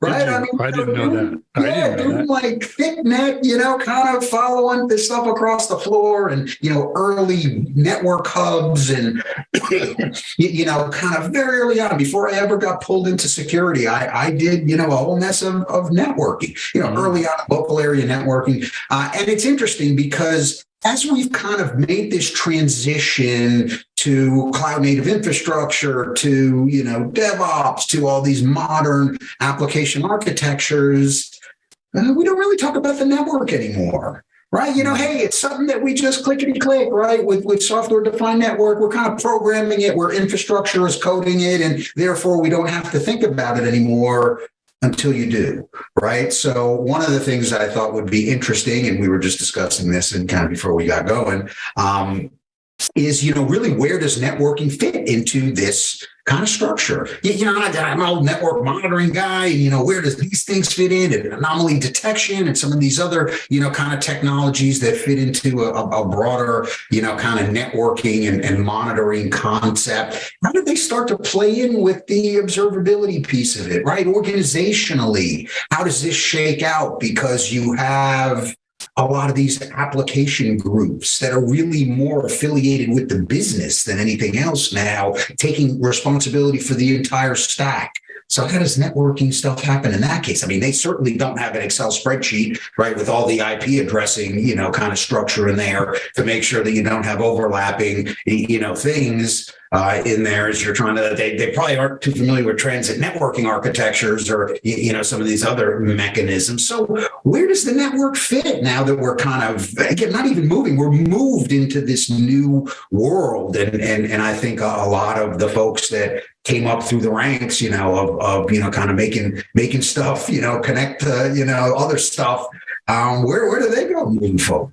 I mean, a few SNMP traps, a couple of MIBs, some NetFlow data, and a beer, and we're all good, right? What happened to all that? Just give me my NetFlow, and I'm happy. Give me a chart of NetFlow, and man, I can make the thing dance on its ear, man. Link up, link down, nothing's bouncing, no jitter. I'm all ears, I'm all good. Never leave home without your PCAP. Yeah. Oh yeah. Okay. And the NID, where's that NID at, right? Anyway, so yeah, I have sort of a middle of my career where I did networking. I actually built broadband networks in the DSL age. Yeah, man. Did frame relay and ATM, and then kind of said, okay, let me go do some software stuff. And security actually is when I started security after that. It's interesting. You and I, over the past, month or so, have been having different conversations, some of the same, with companies. Some we work with, some we talk with as analysts. And it was just interesting to me that networking, network management, monitoring, kind of eking into the APM space was a topic surfacing again. And you kind of go, that's interesting. Why is this coming up again? Why does this matter? And I think the question we were wanting to explore is what's the modernization path for the network and for the management of the network, whether that's traditional network monitoring or on one end or on the other end, sort of observability with traces and, logs and all that kind of stuff, distributed tracing for cloud native stuff. But we still have a lot of networks that, just like not everything's in the cloud. There's I could use a colloquial word. There's a mess of crap ton. That's safe. That's what I was thinking of. Networks that are still, wired up networks. I'm into whatever network service mesh that I've got from whatever, multi-homed, multi-sourced providers, diversity, all that stuff. It's still all there. Yes, there are companies that are born in the cloud and don't have any of that other than their internet connections in their office if they have that. But there's a lot of banks, insurance companies, a lot of retail organizations, a lot of that still have a lot of network, true kind of good old network equipment and technology. So I think, to me, just to kind of start the first part of it, Mike, is I think the thing that I hear is network engineers, network ops, operations are also dealing with the increase in complexity, the volume of stuff going on, and then the complexity of what they're having to now manage, because it's not just the network we've had for years, it's all this other stuff on top of it. How do I pinpoint what my part of that is and where my issue is, or how I work with the ops or the SREs or whatever fancy title to a network engineer is, not familiar. It seems like that's one of the common threads. Are you seeing that too? I am, from a couple of different perspectives, right? So I do think that there is a lot of confusion about where the network fits in. And if you're building something from a whole cloth and it's totally new and innovative and platformed up in the cloud somewhere and, leveraging the latest and the greatest, the providers do a decent amount of, that stuff, right? So unless you want to get into routing tables, you don't have to, right? And you don't have to worry about ACLs and NCLs and a lot of, kind of the grungies that guys like us grew up, doing, and, the application didn't work and you're like, oh, crap, I blocked this, thing down at the NCL level. And you don't have to deal with, kind of a lot of those things to the degree that you have all of your data in one place, right? And or on the other side of an API or an endpoint connection that you kind of tack up on the end of your cloud environment or your cloud account on that front. But as you said, right, that's not a large portion of the world anymore, right? We still have a lot of data that's within corporate repositories. Some of them, big iron. Right. Some of them were doing some modernization, mainframe modernization research now. So you got a lot of folks that are figuring out how to connect to, kind of big mainframes. You got a lot of organizations that continue to have, again, sensitive data stores that are on-prem that they have to figure out how to, leverage on that front. So we're in this weird, we're not all the way there, but we still got to deal with the data and we've got to do it in a safe fashion. And the reality is that is, right, the attack surface, right? That's the place that you go if you're trying to figure out how I can pivot from into the cloud onto on-prem or on-prem into the cloud stuff. I mean, you go after that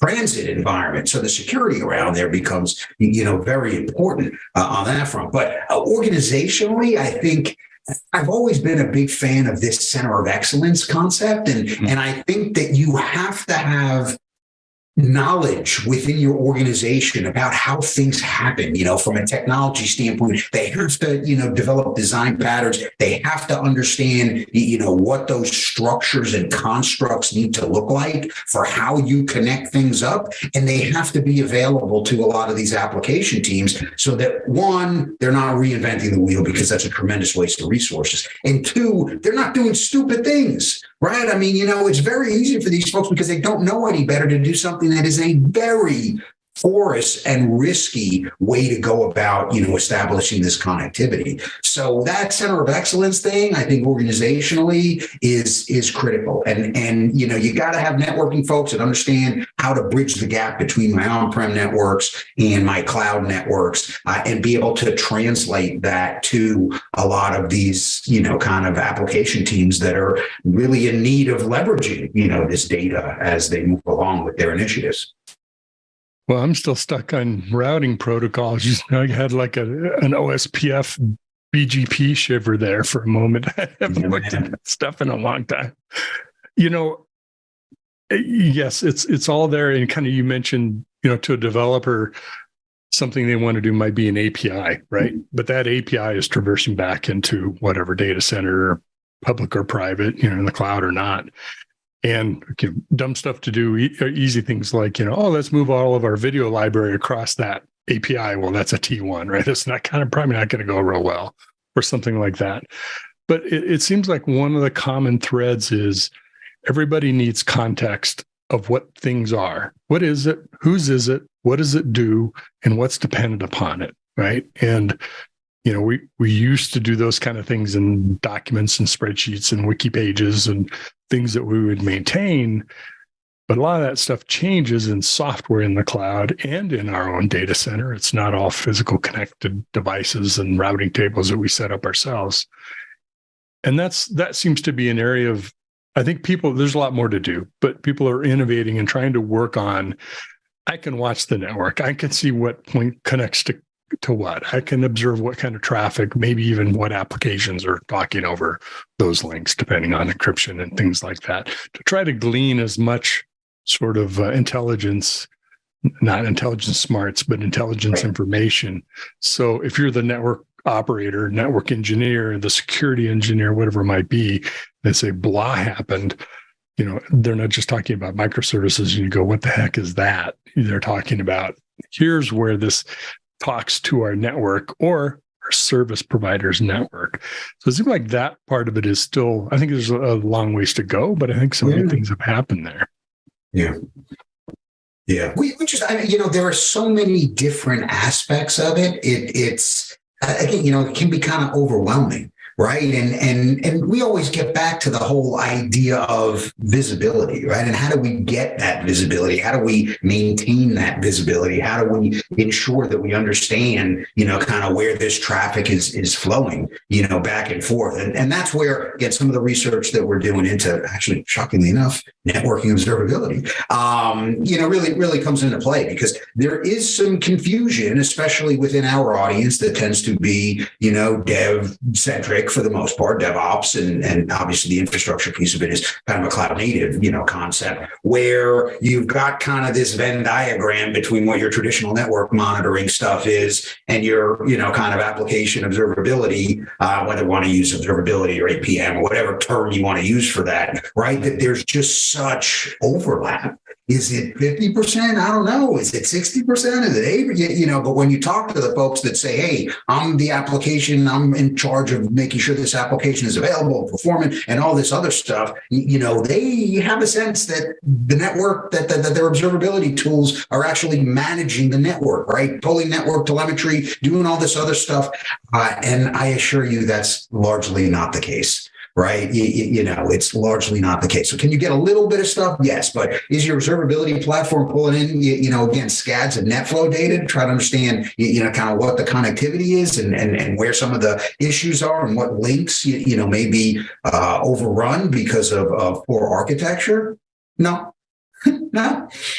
So, we do have to figure out how to bridge this gap between, what had been a connectivity thing, right, and what is really an application stack performance thing, and, figure out a way that we can get kind of a holistic view of the entire environment, right? And then be in a position where you can start to influence and make some changes around those things. So it's really not an either or type thing. It is making sure that, folks, and one of the interesting things is, does that kind of come under the umbrella of something like digital experience? Right. I'm not quite sure I understand what digital experience is from that, standpoint. It feels kind of squishy to me. But when you think about, hey, I'm on the other end of a connection and I'm trying to figure out how my application performs. Well, if your network is crap, guess what? Your digital experience is not going to be very good. By the way, if your application is crap or there's a huge amount of latency with the backend database, or there are any number of other architectural things, to the user, it's the same impact, right? Which is, my experience is crap, right? So I think that may be a better, kind of umbrella to start integrating a lot of these different, kind of aspects of application performance, because ultimately what we're trying to gauge is the impact on the customer, right? On the end user. The way I think of digital experience, I'm going to go reach way back in my career. One of the first products I created was for PCs. It was a desktop that visually graphically looked like a desktop with your Rolodex and email and all that. And I rolled this out to the executives. Actually, it was an EDS at the time. And, some of the first PCs that executives had used. And I called it, this app, the Executive Network. And that's what the term was. And then I noticed I started getting calls like, Mitch, the network is down. And the issue was the printer was, overheated or out of paper or out of paper. I put my email in the wrong folder, but the network is down. And so why I say all that is end users, there's sort of a line which we all kind of draw naturally, below which we don't know anything about, we don't care, we think it's this. It's everything above that, whether it's the UI, it's my browser, it's the button on the screen, that's what they think of as the digital experience, right? And that either goes well or it doesn't. But I want to ask you something that, I grew up in the days of siloed network engineering, siloed network ops, security people, ops for the data center, servers, sysadmins, everybody had their lane and you did not cross lanes, for fear of being roadkill. Do you think we're bringing network engineering and ops into the kind of larger digital business, digital technology fold, or is it still kind of left alone as its own thing, and we're trying to figure out how to connect the dots? It really depends on the organization. I mean, I think that some of the more forward-thinking IT leaders have integrated a lot of these concepts and have largely blown away the silos. Yet there's still an infrastructure, but they're not necessarily the network infrastructure versus the data center infrastructure versus so I do think some of that stuff is collapsing, but I also think that the ongoing march of technology, right, the ongoing progress that we have, we're making a lot of these kind of at least the base skills a non-factor, right? So I was talking last night. I was having I guess I was meeting with a friend of mine. We were having lunch, and we were talking about, kind of the kids. He was talking about how his son is, interested in programming, and he's quite good at it, maybe even better than some of the teachers in his high school, and how he's, figuring out things and, having the whole typical developer experience, like, yes, right, and just elation when you get it to work as only developers can really appreciate. It's very gratifying, yes. That level of accomplishment and kind of elation when something actually works that you agonized over for a long time. And we were talking about, what about kind of, is that a skill that you really need? A lot of the fundamentals, because I mean, you're going to say, what do I want this thing to do? And Copilot, or a Copilot-like technology, is going to generate your data structures. It's going to generate, a lot of the code that's there, and you're going to go in and, kind of refine it and make it work and string it together with other things. But a lot of that base level, I mean, same stuff's going to happen with the network, right? It's going to be infrastructure as code. You're going to say, I need to get from this to this. You're probably going to have some kind of graphical configurator to just, click a thing and do a thing, and then, code spits out, at the bottom. And you actually have, some of those things from an infrastructure as code standpoint already. So, I get the sense that this skill set is changing, right? I mean, you still need someone kind of like the, Y2K days, right? We needed somebody who understood how to get, the front end processor to work, because your front end processor goes down. Guess what? Your mainframe's out of business. You can't get any information, back and forth to it. But I don't think you needed 10 of them. Right. So you're going to need somebody that still knows, a lot of that networking stuff. But I think a lot of it is really going to be baked into, the infrastructure and the stacks and really the service engine that you have that underlie a lot of your infrastructure. Yeah, I agree. And I don't. In this way is we go through these cycles of fourth generation languages are going to change programming languages forever. Not really. They were a tool in the bag.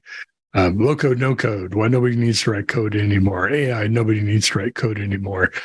Well, pick up a Python book and you start learning Python. I can tell you learn a lot of really grunge, low level stuff, and there's still a lot of grunt work to do. I say grunt work, a lot of what I call housekeeping. It's a lot of like stuff. I need to set this up. I need to create this. Why do I have to do all that? My hope is that things like AI and Copilot and others sort of work on that part of it. If you took care of that part of it and let developers run with the rest of it, I think you'd like have, the productivity of developers would increase dramatically. So there's sort of the top-down view. It's going to create all that for me. And I think there'll be some of that, but I also think there will be some of the take care of some of those details, kind of like you're talking about in the network for developers. And let me go work on the next big thing, which will probably drop them down into the detail stuff again. But essentially, we go through these cycles where this, other than programming and assembly, I probably do a lot of the things today I still did, just in different languages or platforms or whatever. But I guess even in the software world, should you? Yeah. And that's what I think we're kind of on this. And is it a step function? Is it an incremental thing? I don't know. Right. But I can tell you in 7 years, developing, applications is going to look fundamentally different than it does today. We're going to be 7 years, past this, 7 years further down this, kind of evolution, from a platforming, standpoint in terms of on-prem stuff. We're going to have, 7 more years of assisted development. We're going to have 7 more years of standard cloud native architecture and a number of the tools that are there. It's going to be different, right? Are you going to have to go back and do that if you want to? Right. I mean, I think that there are still folks that manage their Cisco networking environment via CLI. Just to be clear, that's because they want to, not because they have to. Right. So I think you're going to have folks, if they want to get into the code, hey, have at it, man. If you can do it in a productive way that, kind of allows you to meet the goals of the organization from a velocity and a quality standpoint. I mean, hey, all that great, more power to you. I got no issue with that. I'm an outcomes guy, right? I need outcomes, right? I don't care how you get there, right? I just think that we have a new generation of folks. They're going to grow up with these tools, and they're not going to be locked into that structure of how, we used to do things just because that's the way we used to do things. I mean, the interns I hired today and what they know already is mind-blowing. What they're able to do already is mind-blowing. No, that's right. It is. I just you're supposed to be the negative Nelly, not me. There have been so many times when we think a thing is going to change it all and it's never going to be the same. Well, it's never the same, but it doesn't change all of it, right? So just like the cloud, not everything's in the cloud. Matter of fact, most things still aren't in the cloud yet, right? It's an evolution. And I think the same thing for software, and 7 years sounds like way too short to me. I think it will be, yes, there'll be things that'll be generated with AI tools, and there'll be a lot of stuff that's not, because guess what? All that existing apps and code, it's not going to generate that code for you. It doesn't understand it. It doesn't know how to write code for it. Maybe there'll be really smart AI engines. It's another 7 years down the road past that. So to me, it's always an evolution. It's not yes, this changes everything, and that kind of going forward, how we do things, that evolves and as additive and gradually changes what we do. But I can't think of anything that said we now no longer do anything like that. When we said this is the tipping point, it takes this evolution. So I'll get off my soapbox. And you would say the same thing if you could make this argument too. I can make the argument too. I just don't think it's right. So that's it's not about right, and that's fine, right? And I think that what we have now, I think, is an inflection point. I think that we've gotten to a situation where we just don't have the horsepower to do all the stuff that we need to do. We've got to figure out how to do it smarter. We've got to figure out how to do it more efficiently. We've got to figure out how to make the junior folks that are coming into the environment much more productive, much faster. And to me, that looks like I've got to start breaking things, right? I've got to start, just leaving these old constructs behind. And is it going to be messy? Yes. Is it going to work as perfectly as we want it to? Of course not, right? But is it going to happen? I don't see another option, because software underlies everything now. Not a little thing, right? Everything. and we just don't have enough software. I was talking to somebody. I was at a forum on Tuesday. She works for a self-driving car company, right? So it builds technology into self-driving. I was talking to her. She's like, oh yeah, we have 375 developers wherever she is, kind of geographically. What? Right, 375. That's like not even a mid-size. That's a large software company, right? 375. And this is on technology that's not going to be there for 10 years, maybe 15 years.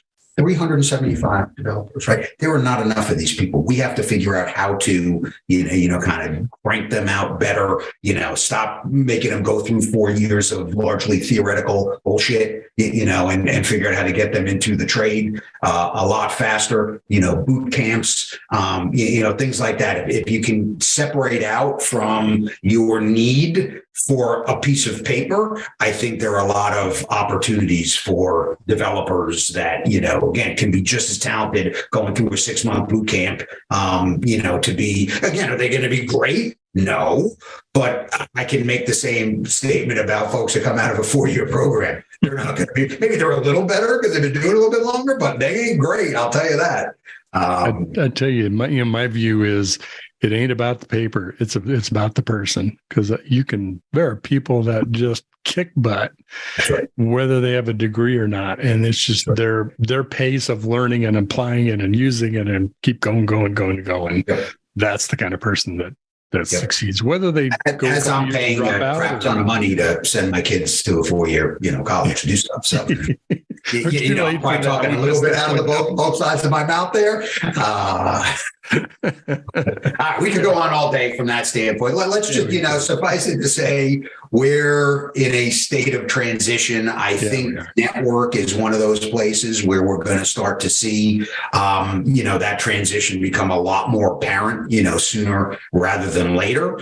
I think programmability of all this, one of the sessions I'm doing at RSA is on infrastructure as code and, DevOpsing your infrastructure or DevSecOpsing your infrastructure. So I'll be, posting a poll on Monday or Tuesday, get some feedback from everybody on that.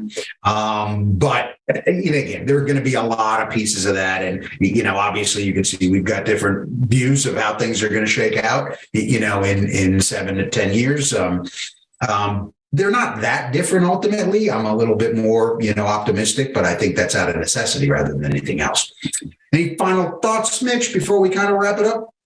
Well, it's optimism is based on your perspective. I'm also very optimistic, and you've heard me talk about it. It's all about software, right? I remember one of my top network engineers in 2011 came back from Cisco Live and said, "What should I learn?" I said, "Python." He said, "What's Python besides a snake?"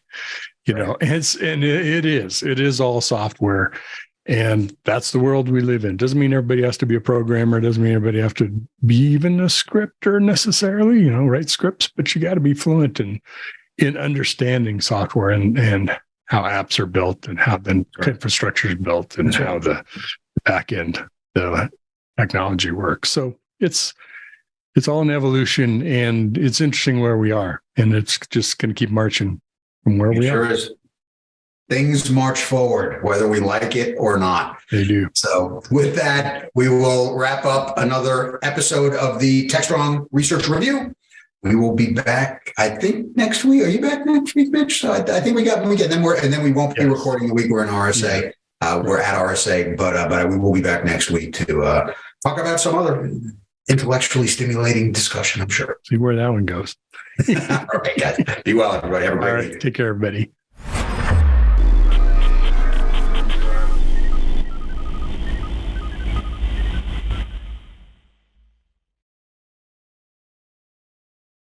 Discover the cutting-edge insights of our new show, AI Times, a series that explores the limitless potential of artificial intelligence.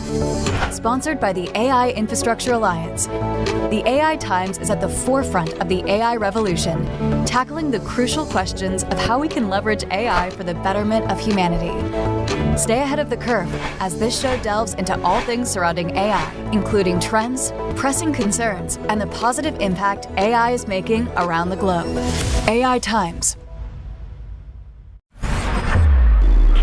This is Techstrong TV. Hey guys, thanks for the throw. We're here with Dan Benjamin, who's the CEO for Dig Security, and we're talking about cloud native data detection and response and security and how all this is going to come together. Dan, welcome to the show. Thank you for having me, Michael. These days, what exactly do we mean by cloud native when it comes to security? Because we have cloud native applications and then we have cloud native security. And are they one and the same, or are they kind of slightly different topics?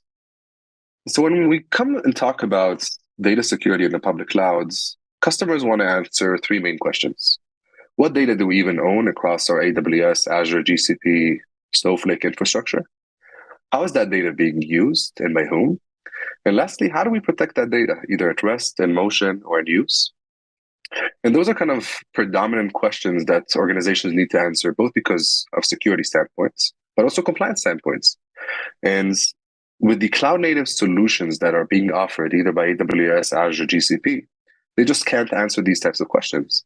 They have too many different types of data store types, too many different types of data store technologies, and they lack the visibility and controls that they need to essentially adhere to build a data security program or a data compliance program. And that's what we do here at DIG. When I think about the history of cybersecurity, it was very much defend the perimeter kind of notion. We were going to build castles and moats and all that good stuff. That almost seems obsolete in the age of the cloud. I think maybe we're needing an approach that's a little more granular and focused on the data. Is that finally coming to fruition?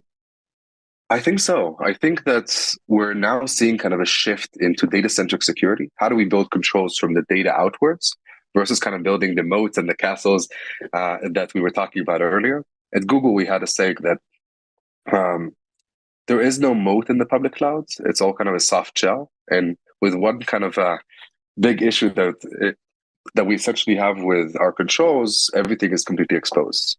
So building the controls around the data and looking from data outwards is kind of the better solution when it comes to cloud. It almost feels to me that people lifted and shifted their applications into the cloud, and they lifted and shifted their cybersecurity mindset along with it and discovered that that wasn't going to work so well. So are you starting to see people have a better understanding of what it takes to successfully manage cloud security? I think that organizations are encountering the problems. I think that not everyone already has the answers of how to tackle these types of problems. But I think that there is a realization that we need to do things differently in the cloud. There is no kind of the traditional modes. Most companies today don't have network security products in the public cloud, but they used to have that on-prem, right? They have more data security controls. They have CSPM solutions. They have SynApp protections. And it all kind of comes to the fact of how do we essentially manage our applications into the public cloud, and how do we kind of adhere to the fact that data might still kind of remain in the same location, but if you kind of share a database backup with an external account that doesn't belong to the organization, all of your controls are completely gone. I mean, it doesn't really matter what mode you have, it's a permission issue, right? So building the right controls around your data, your applications, your APIs, your VMs is kind of the better approach today in the public clouds. And we need to shift to more of a zero trust model. As we think all that through for a minute, zero trust seems to be the buzzword of the moment, but it's not clear to me that people kind of understand exactly what that means. And so from your perspective, how do we kind of apply identity, which in my mind is what zero trust kind of ties to a very granular asset such as a piece of data? It seems like these are really small artifacts to be working with. So how does that actually come together? So in general, when we come into a customer environment, we kind of do this in a phased approach. First off, of course, we come into a customer environment and help them visualize and understand what they even know. So we start off by first discovering any type of data asset that they have, whether it is a PaaS solution, like an RDS and an Azure SQL, IaaS solution, so any developer can boot up a VM and install MongoDB on it, right? And databases as a service. Then, of course, we classify the entire set of information. So whether we have PII or PHI or PCI or any type of regulated data that they need to essentially adhere to a specific compliance regulation, whether they have sensitive information. And then you essentially build controls around types of information. So I want to build specific types of controls on social security numbers. I want to build specific types of controls on PCI regulated data. So once you kind of understand what pieces of information you own, you can essentially build better controls, both from an identity standpoint, from an access standpoint, from a posture standpoint, and from a detection and response standpoint. So the key to this is understanding, first off, what data do you own? Doing this in kind of the ephemeral nature of the cloud, doing this in an ongoing phase, ongoing kind of, okay, we have a new data store, let's immediately kind of discover it and classify it, and then essentially build the actual controls on it. And once you are able to kind of automatically do that, you are able to build the right moats around specific pieces of information. As we kind of manage this whole process, it feels like no one's quite sure who's in charge of security in the cloud these days. We kind of let developers provision whatever they want to do using whatever tool they have, and then suddenly we're surprised when we have data everywhere. So who's kind of stepping up to take charge of data security specifically? Excellent question. So up until now, enterprises had data in 4 main locations, and that kind of expanded like into 5 in recent days. So initially we had endpoint, which was kind of DLP, right? Email, which is email DLP. On-prem, which you used to have the DAMs and Varonis and Impervas. You have to have SaaS, which is the Caspies. And in public cloud, you have DIG. Now, typically what we see in the larger organizations, they have a dedicated data security team.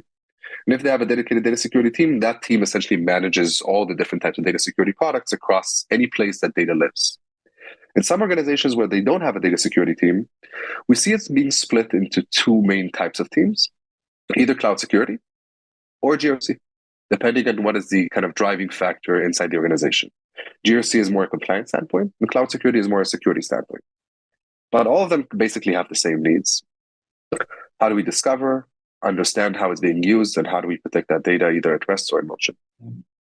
Cloud service providers have been talking about shared responsibility models forever and a day. Do you think organizations really understand that? Do they get that? Or are they still assuming that the cloud service provider is doing more to protect that environment than they really are? I think that's a little bit of a fallacy today. I think that organizations are understanding that the cloud is not necessarily more secure. It's easier from an OpEx standpoint. It's easier to essentially provision and build faster. But you need to have a different mindset to essentially protect data or applications in the cloud. And if you kind of think that the actual cloud is going to protect you, you're severely wrong. And I think that the large organizations already understand that. Smaller startups are still kind of in the discovery phase of that specific phase. But in the larger organizations that we work with today, they already have an understanding that they need to build better controls for their cloud infrastructure. And the controls that they had on-prem just aren't aligned with what they need to have in the public cloud.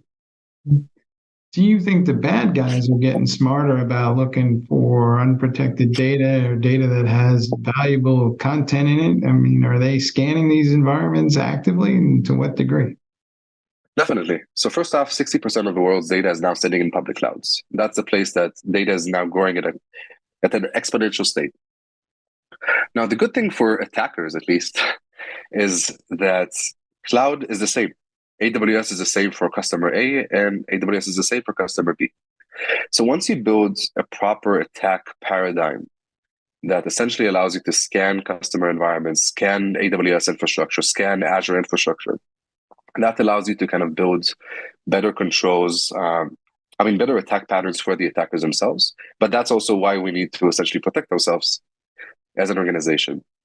I was recently sent a website. I can check in a second what was that website, but it was from one of our security researchers. There's a public website that essentially tells you every single piece of public files that exist across AWS, Azure, and GCP. And all you need to pay is $40 a month to get access to that specific website and find any single public file that is posted across these 3 main infrastructures. That's nuts, right? We didn't have something like this on-prem. So the need for data security controls in the public cloud, I think, are more apparent because that's an easier target for attackers. And that's also where most of the data is now moving into. So attackers understand that.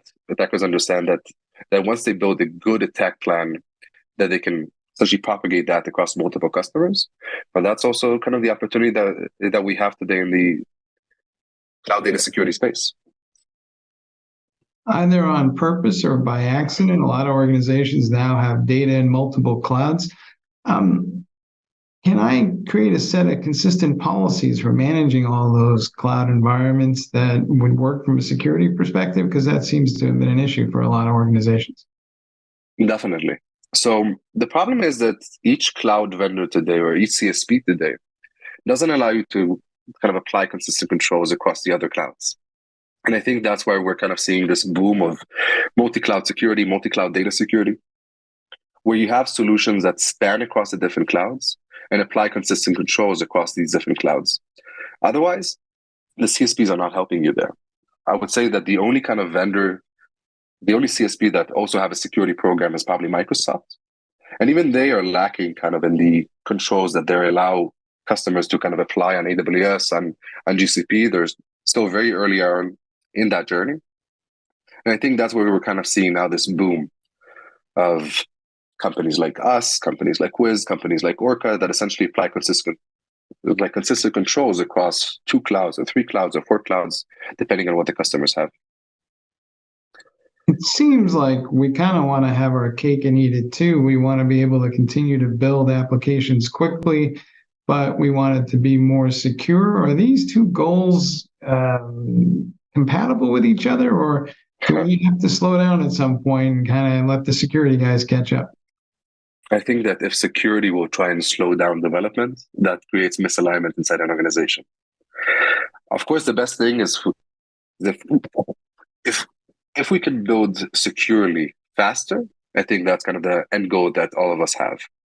But I don't think that as a security organization, we can slow down our development process. I think we just need to adapt and understand that we need to put the proper guardrails in place, whether it is AWS SCP policies, Azure policy, right?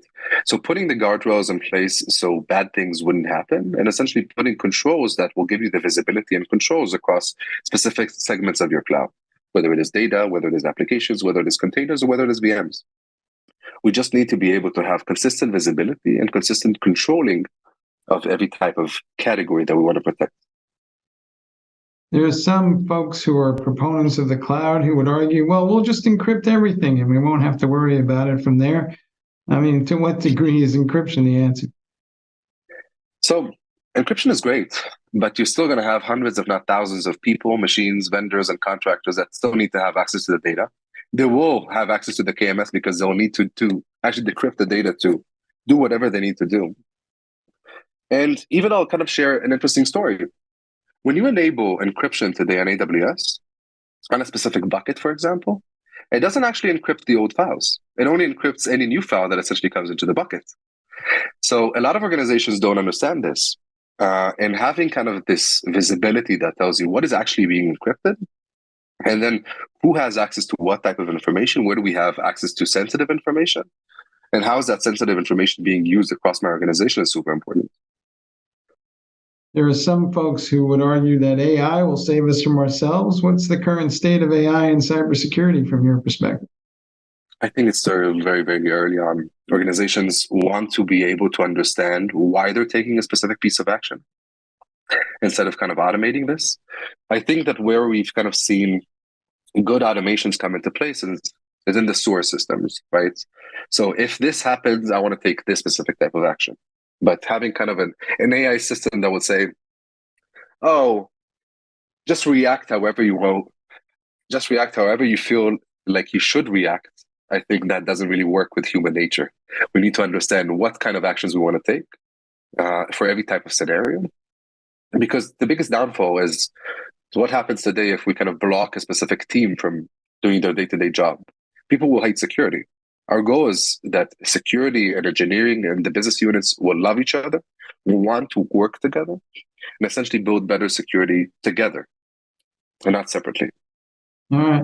there's not a lot of love lost between developers and cybersecurity. So what's your best advice for kind of accomplishing that goal? Do I just throw everybody in a room and lock the door and hope for the best, or is there some smarter way to go after this? I think that eventually security needs to understand the business really, really, really well. And if you understand the business really well and understand how can you as security be an enabler versus a blocker, I think then that can cultivate the right relationship between the two different sides of the business. I've seen many organizations that it works really, really well. Yesterday I was at dinner and the CISO said, "Oh, the CTO is the best friend of mine. I mean, we work together. We build all of our programs together." That's amazing, right? Some organizations, it's a little bit slower and clunkier, but I think that's the end state that we need to get to.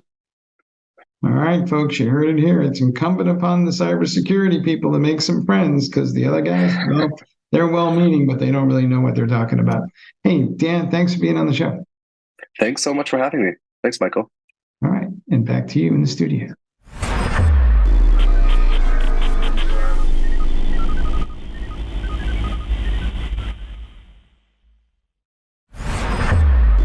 This is Techstrong TV. Hey guys, thanks for the throw. We're here with Sabu Iyer, and he's CEO for Aerospike, and we're going to be talking about the shift to real time and the implications thereof. Sabu, welcome to the show. Thank you, Mike. Great to be here. We've been doing batch processing for as long as I can remember, and real time was kind of always some sort of side little niche kind of application in most cases. Now it feels like the opposite is happening. We seem to be trying to process and analyze data in real time.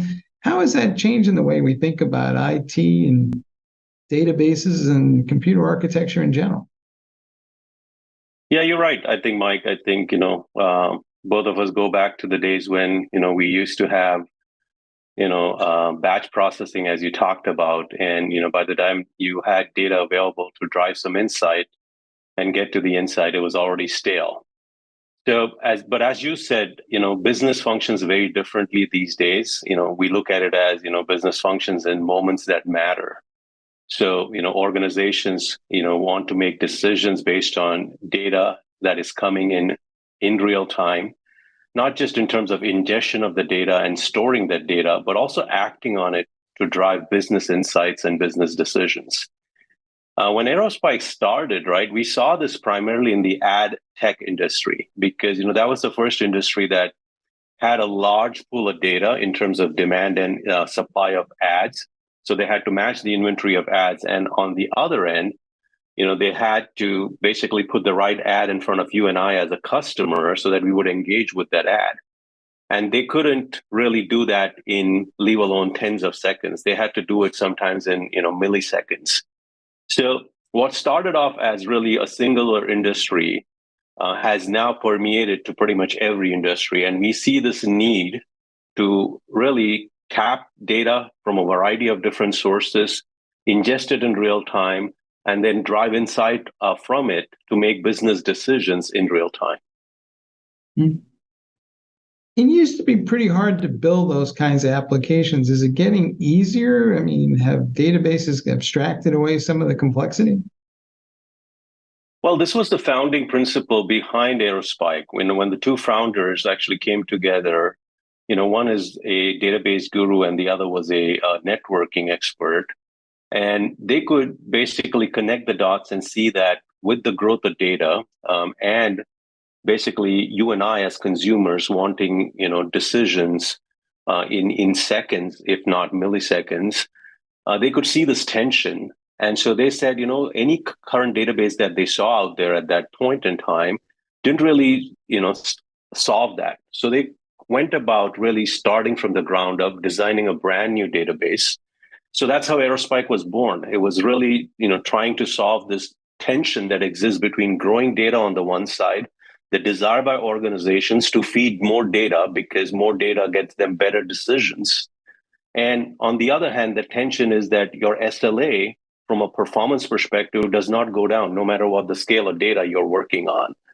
So they ended up building a system from the ground up, as I said earlier, serving the ad tech industry and then, building out more an enterprise scale database with all the capabilities that you expect in terms of backup recovery, business continuity, multi-site replication, global clustering, one of the lowest latencies of any database product in the market. And then they bet heavily on SSDs at that time. The company is 10 years old. So if you wind back, as you know, 10 years back, SSDs had their challenges. But they made a call that SSDs will get better in terms of, mean time to failure, resilience, and so on and so forth. And that's paid off handsomely. So some of the architectural decisions they made then are helping us actually deliver all these capabilities in a very simplistic manner to organizations, such that they don't have to re-platform if they run into like scale dimension, whether it's growth of data from gigabytes to petabytes, hundreds of users to potentially tens of thousands of concurrent users as the application becomes more and more popular, or even throughput demands. We have customers who are running millions, multiple millions of transactions per second. So we believe that what Aerospike offers is very differentiated, is very unique in the market, specifically to solve these real-time challenges that organizations face. It seems like a lot of folks initially, at least, threw cash at the problem, and they put that in front of a legacy database architecture, and a lot of them still do that. Is that sustainable? Well, caches are, going back to your point about computer architecture, my background is in engineering. So we were always taught that if you have an issue, so to speak, as an application builder from a performance perspective, stick a cache in front of it. And, a lot of companies and a lot of developers and a lot of organizations do that. But there are two challenges. One is really persistence of data, number one. Number two is as your data size kind of starts growing, it doesn't fit into a cache per se, because you are basically limited by the amount of memory that's available on that particular system. And the third point is, even you were able to kind of build a distributed scalable memory system, basically it gets prohibitively expensive because memory is the most expensive piece of storage that's available out there. So these are the challenges that people run into. So a lot of times we run into customers who started the journey with a cache, but then they realize that either it's not sustainable because of the data growth, or it's getting prohibitively expensive. And we see that also in this current economic environment, Mike, with a lot of the cloud database vendors out there, right? Which is they start their journey, and cloud databases, as great as they are from a frictionless adoption perspective, they tend to get prohibitively expensive as the data volumes and the transaction rates start going up. If I think back in time, the prevailing wisdom of the day was always to bring the compute to the data, because moving the data is expensive. But then the cloud came along and we started moving data everywhere into the cloud. Are we coming full circle on that thought now? Or are we starting to bring the compute more towards where the data is located at the edge or wherever it may be? And we're kind of not as tied up in trying to access things over wide area networks. We're trying to process data locally. Great question. So we see this a lot, which is, we call this the edge core kind of architecture. We see this in a lot of our customers where they'll have Aerospike at the edge for kind of their immediate processing, essentially where the data is created, so to speak. And then they'll have kind of warm storage or cold storage as a core. And the beautiful thing about Aerospike is we provide the replication between those things, between the edge and the core system, which is transparent. So the customer or the application developer does not have to write additional code to synchronize data between the edge system and the core system.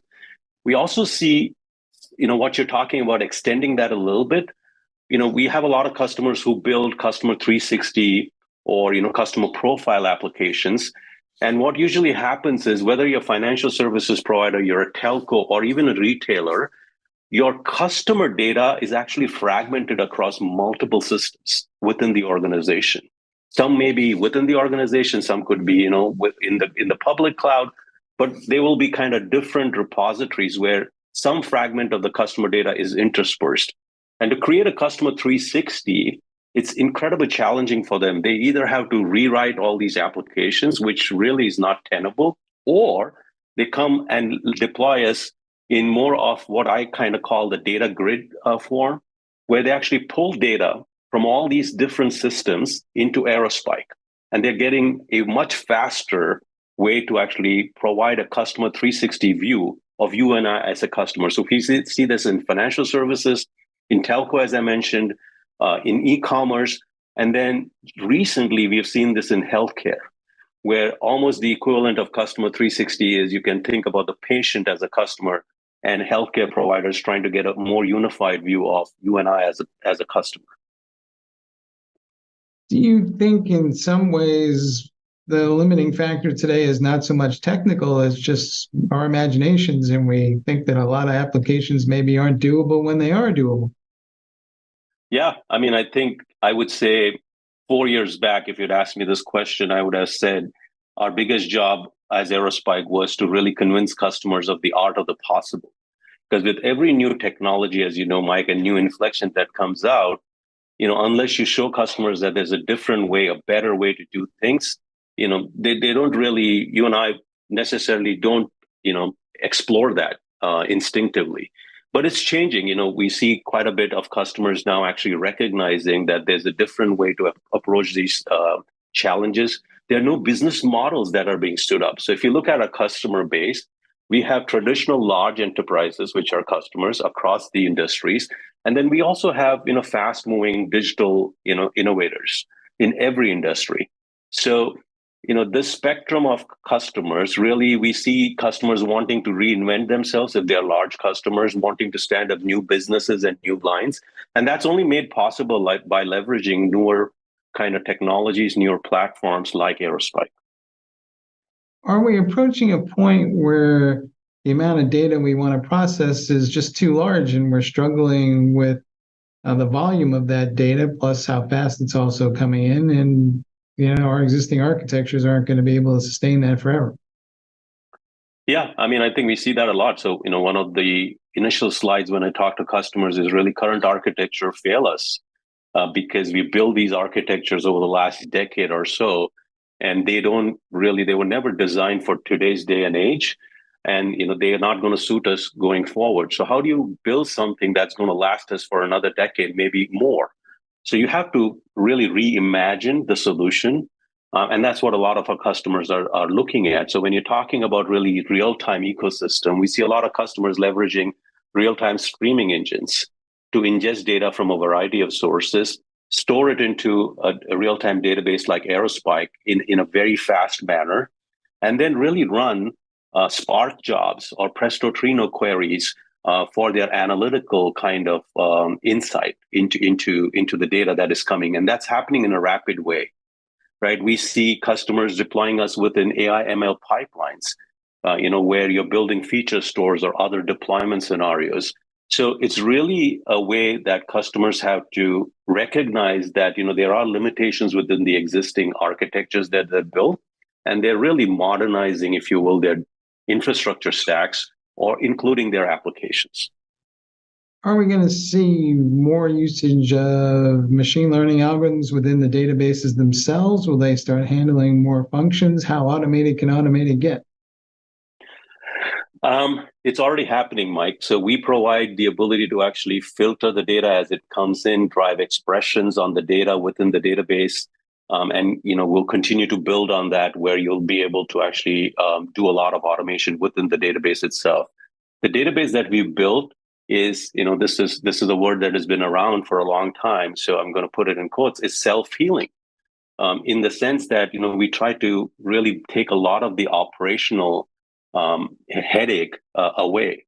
So in a distributed database like Aerospike, if a node goes down, it doesn't really impact the application. The application continues to perform. We rebalance the data because, we have algorithms which we try to balance the data such that there are no hotspots on a specific node, if you will, or a specific part of the SSDs that the data is stored in. So we take real pride in that. If a node leaves the cluster, we rebalance the data transparent to the application. And if the node comes back, it kind of rejoins. The application doesn't really, again, have to care about it. We rebalance everything under the covers. So this is just one capability. So there are several capabilities that we have built to make really the operators' jobs and the SREs' jobs much, much simpler by actually infusing expressions and more intelligence within the database itself. And this will continue for sure. Who's deciding on the database these days? For a while there was the DBA, then we saw developers exercise more influence. What today is who's the individual that comes up with the notion that we need a different approach? I think, we see several different stakeholders play a role here. Developers, application developers are really important because they're strong influencers. They are constantly experimenting with newer platforms and newer technologies. They may not necessarily be the economic buyer, but they definitely have a strong voice in terms of, which platform, which piece of technology to choose. The architectural decisions are being made either within kind of a chief architect kind of a role, or even sometimes the CIO. So, gone are the days where we see CIOs who have necessarily come from a finance background. Most of the CIOs these days are having a very strong seat at the table with the board and the C-suite in trying to further digital kind of transformation of their own organizations through technology. So CIO, CTO, architecture, chief architect, and developers tend to be kind of the stakeholders that we talk to. As you put this all together, we hear a lot about the database function itself. We hear a lot about data ops, and we hear a lot about DevOps. Is all this going to converge in your mind at some point, or we're going to have all these kind of specialists in their own individual swim lanes for a while? I think, we've always had the separation between the application builders and, if you will, the operators. Those lines are getting blurred as, application developers with the advent of CI/CD and with DevOps. Obviously, people who are building the applications are also involved to a large extent in terms of operating, or at least in the feedback loop, which is, quite kind of quick. We do see kind of data ops, as you talked about, evolving in terms of really the data discipline itself. So I do see the need to actually have different personas, but I see a lot more kind of tighter integration and feedback loops between these different stakeholders going forward. All right. So what's your best advice to folks about how to move forward from where they are? Do I just take all these folks and throw them in a room and hope for the best, or is there some other way to think about this? Well, I think it all starts with really, thinking through what are you trying to be in the next few years? Because the most expensive decision you could make is kind of re-platforming once you start your journey as an organization. And so you don't want to be, going down a path where, you're going to hit a wall. And once you hit a wall, whether it's on a scale dimension or availability dimension or whatever that may be, it's very expensive, as you and I know, to re-platform at that point in time.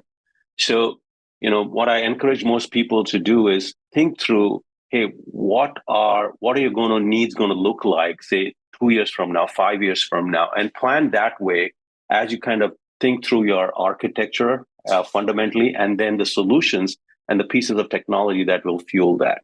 There's no doubt that business is being done in real time. So you cannot, whether you're financial services, whether you're telco, you cannot wait around. If you're using PayPal, for example, which is a customer spike, when I pay you through PayPal, you and I are not going to wait for 20 seconds for PayPal to say whether this is a good transaction or a fraudulent transaction. That creates tremendous pressure on PayPal to really drive an SLA while making sure that this is a good transaction, right? So this is repeating itself. Recommendation engines in e-commerce, fraud that I just described, risk analysis, customer 360, use cases across the board, even nascent industries for us as gaming and entertainment. We have a lot of customers now in gaming and entertainment who want multiplayer games, leaderboards that need to be real time. So this is something which is, there within every industry. So you as a business need to provide that. If not, your competitor will. All right, folks, you heard it here. I think you need to assume that the data is going to be processed in real time and start working backwards from there, and everything else will kind of fall into place. But if you're thinking about legacy batch-oriented applications as the future, you may be in a lot of trouble. Subbu, thanks for being on the show. Sure. Thank you, Mike. It's a pleasure. All right. Back to you guys in the studio.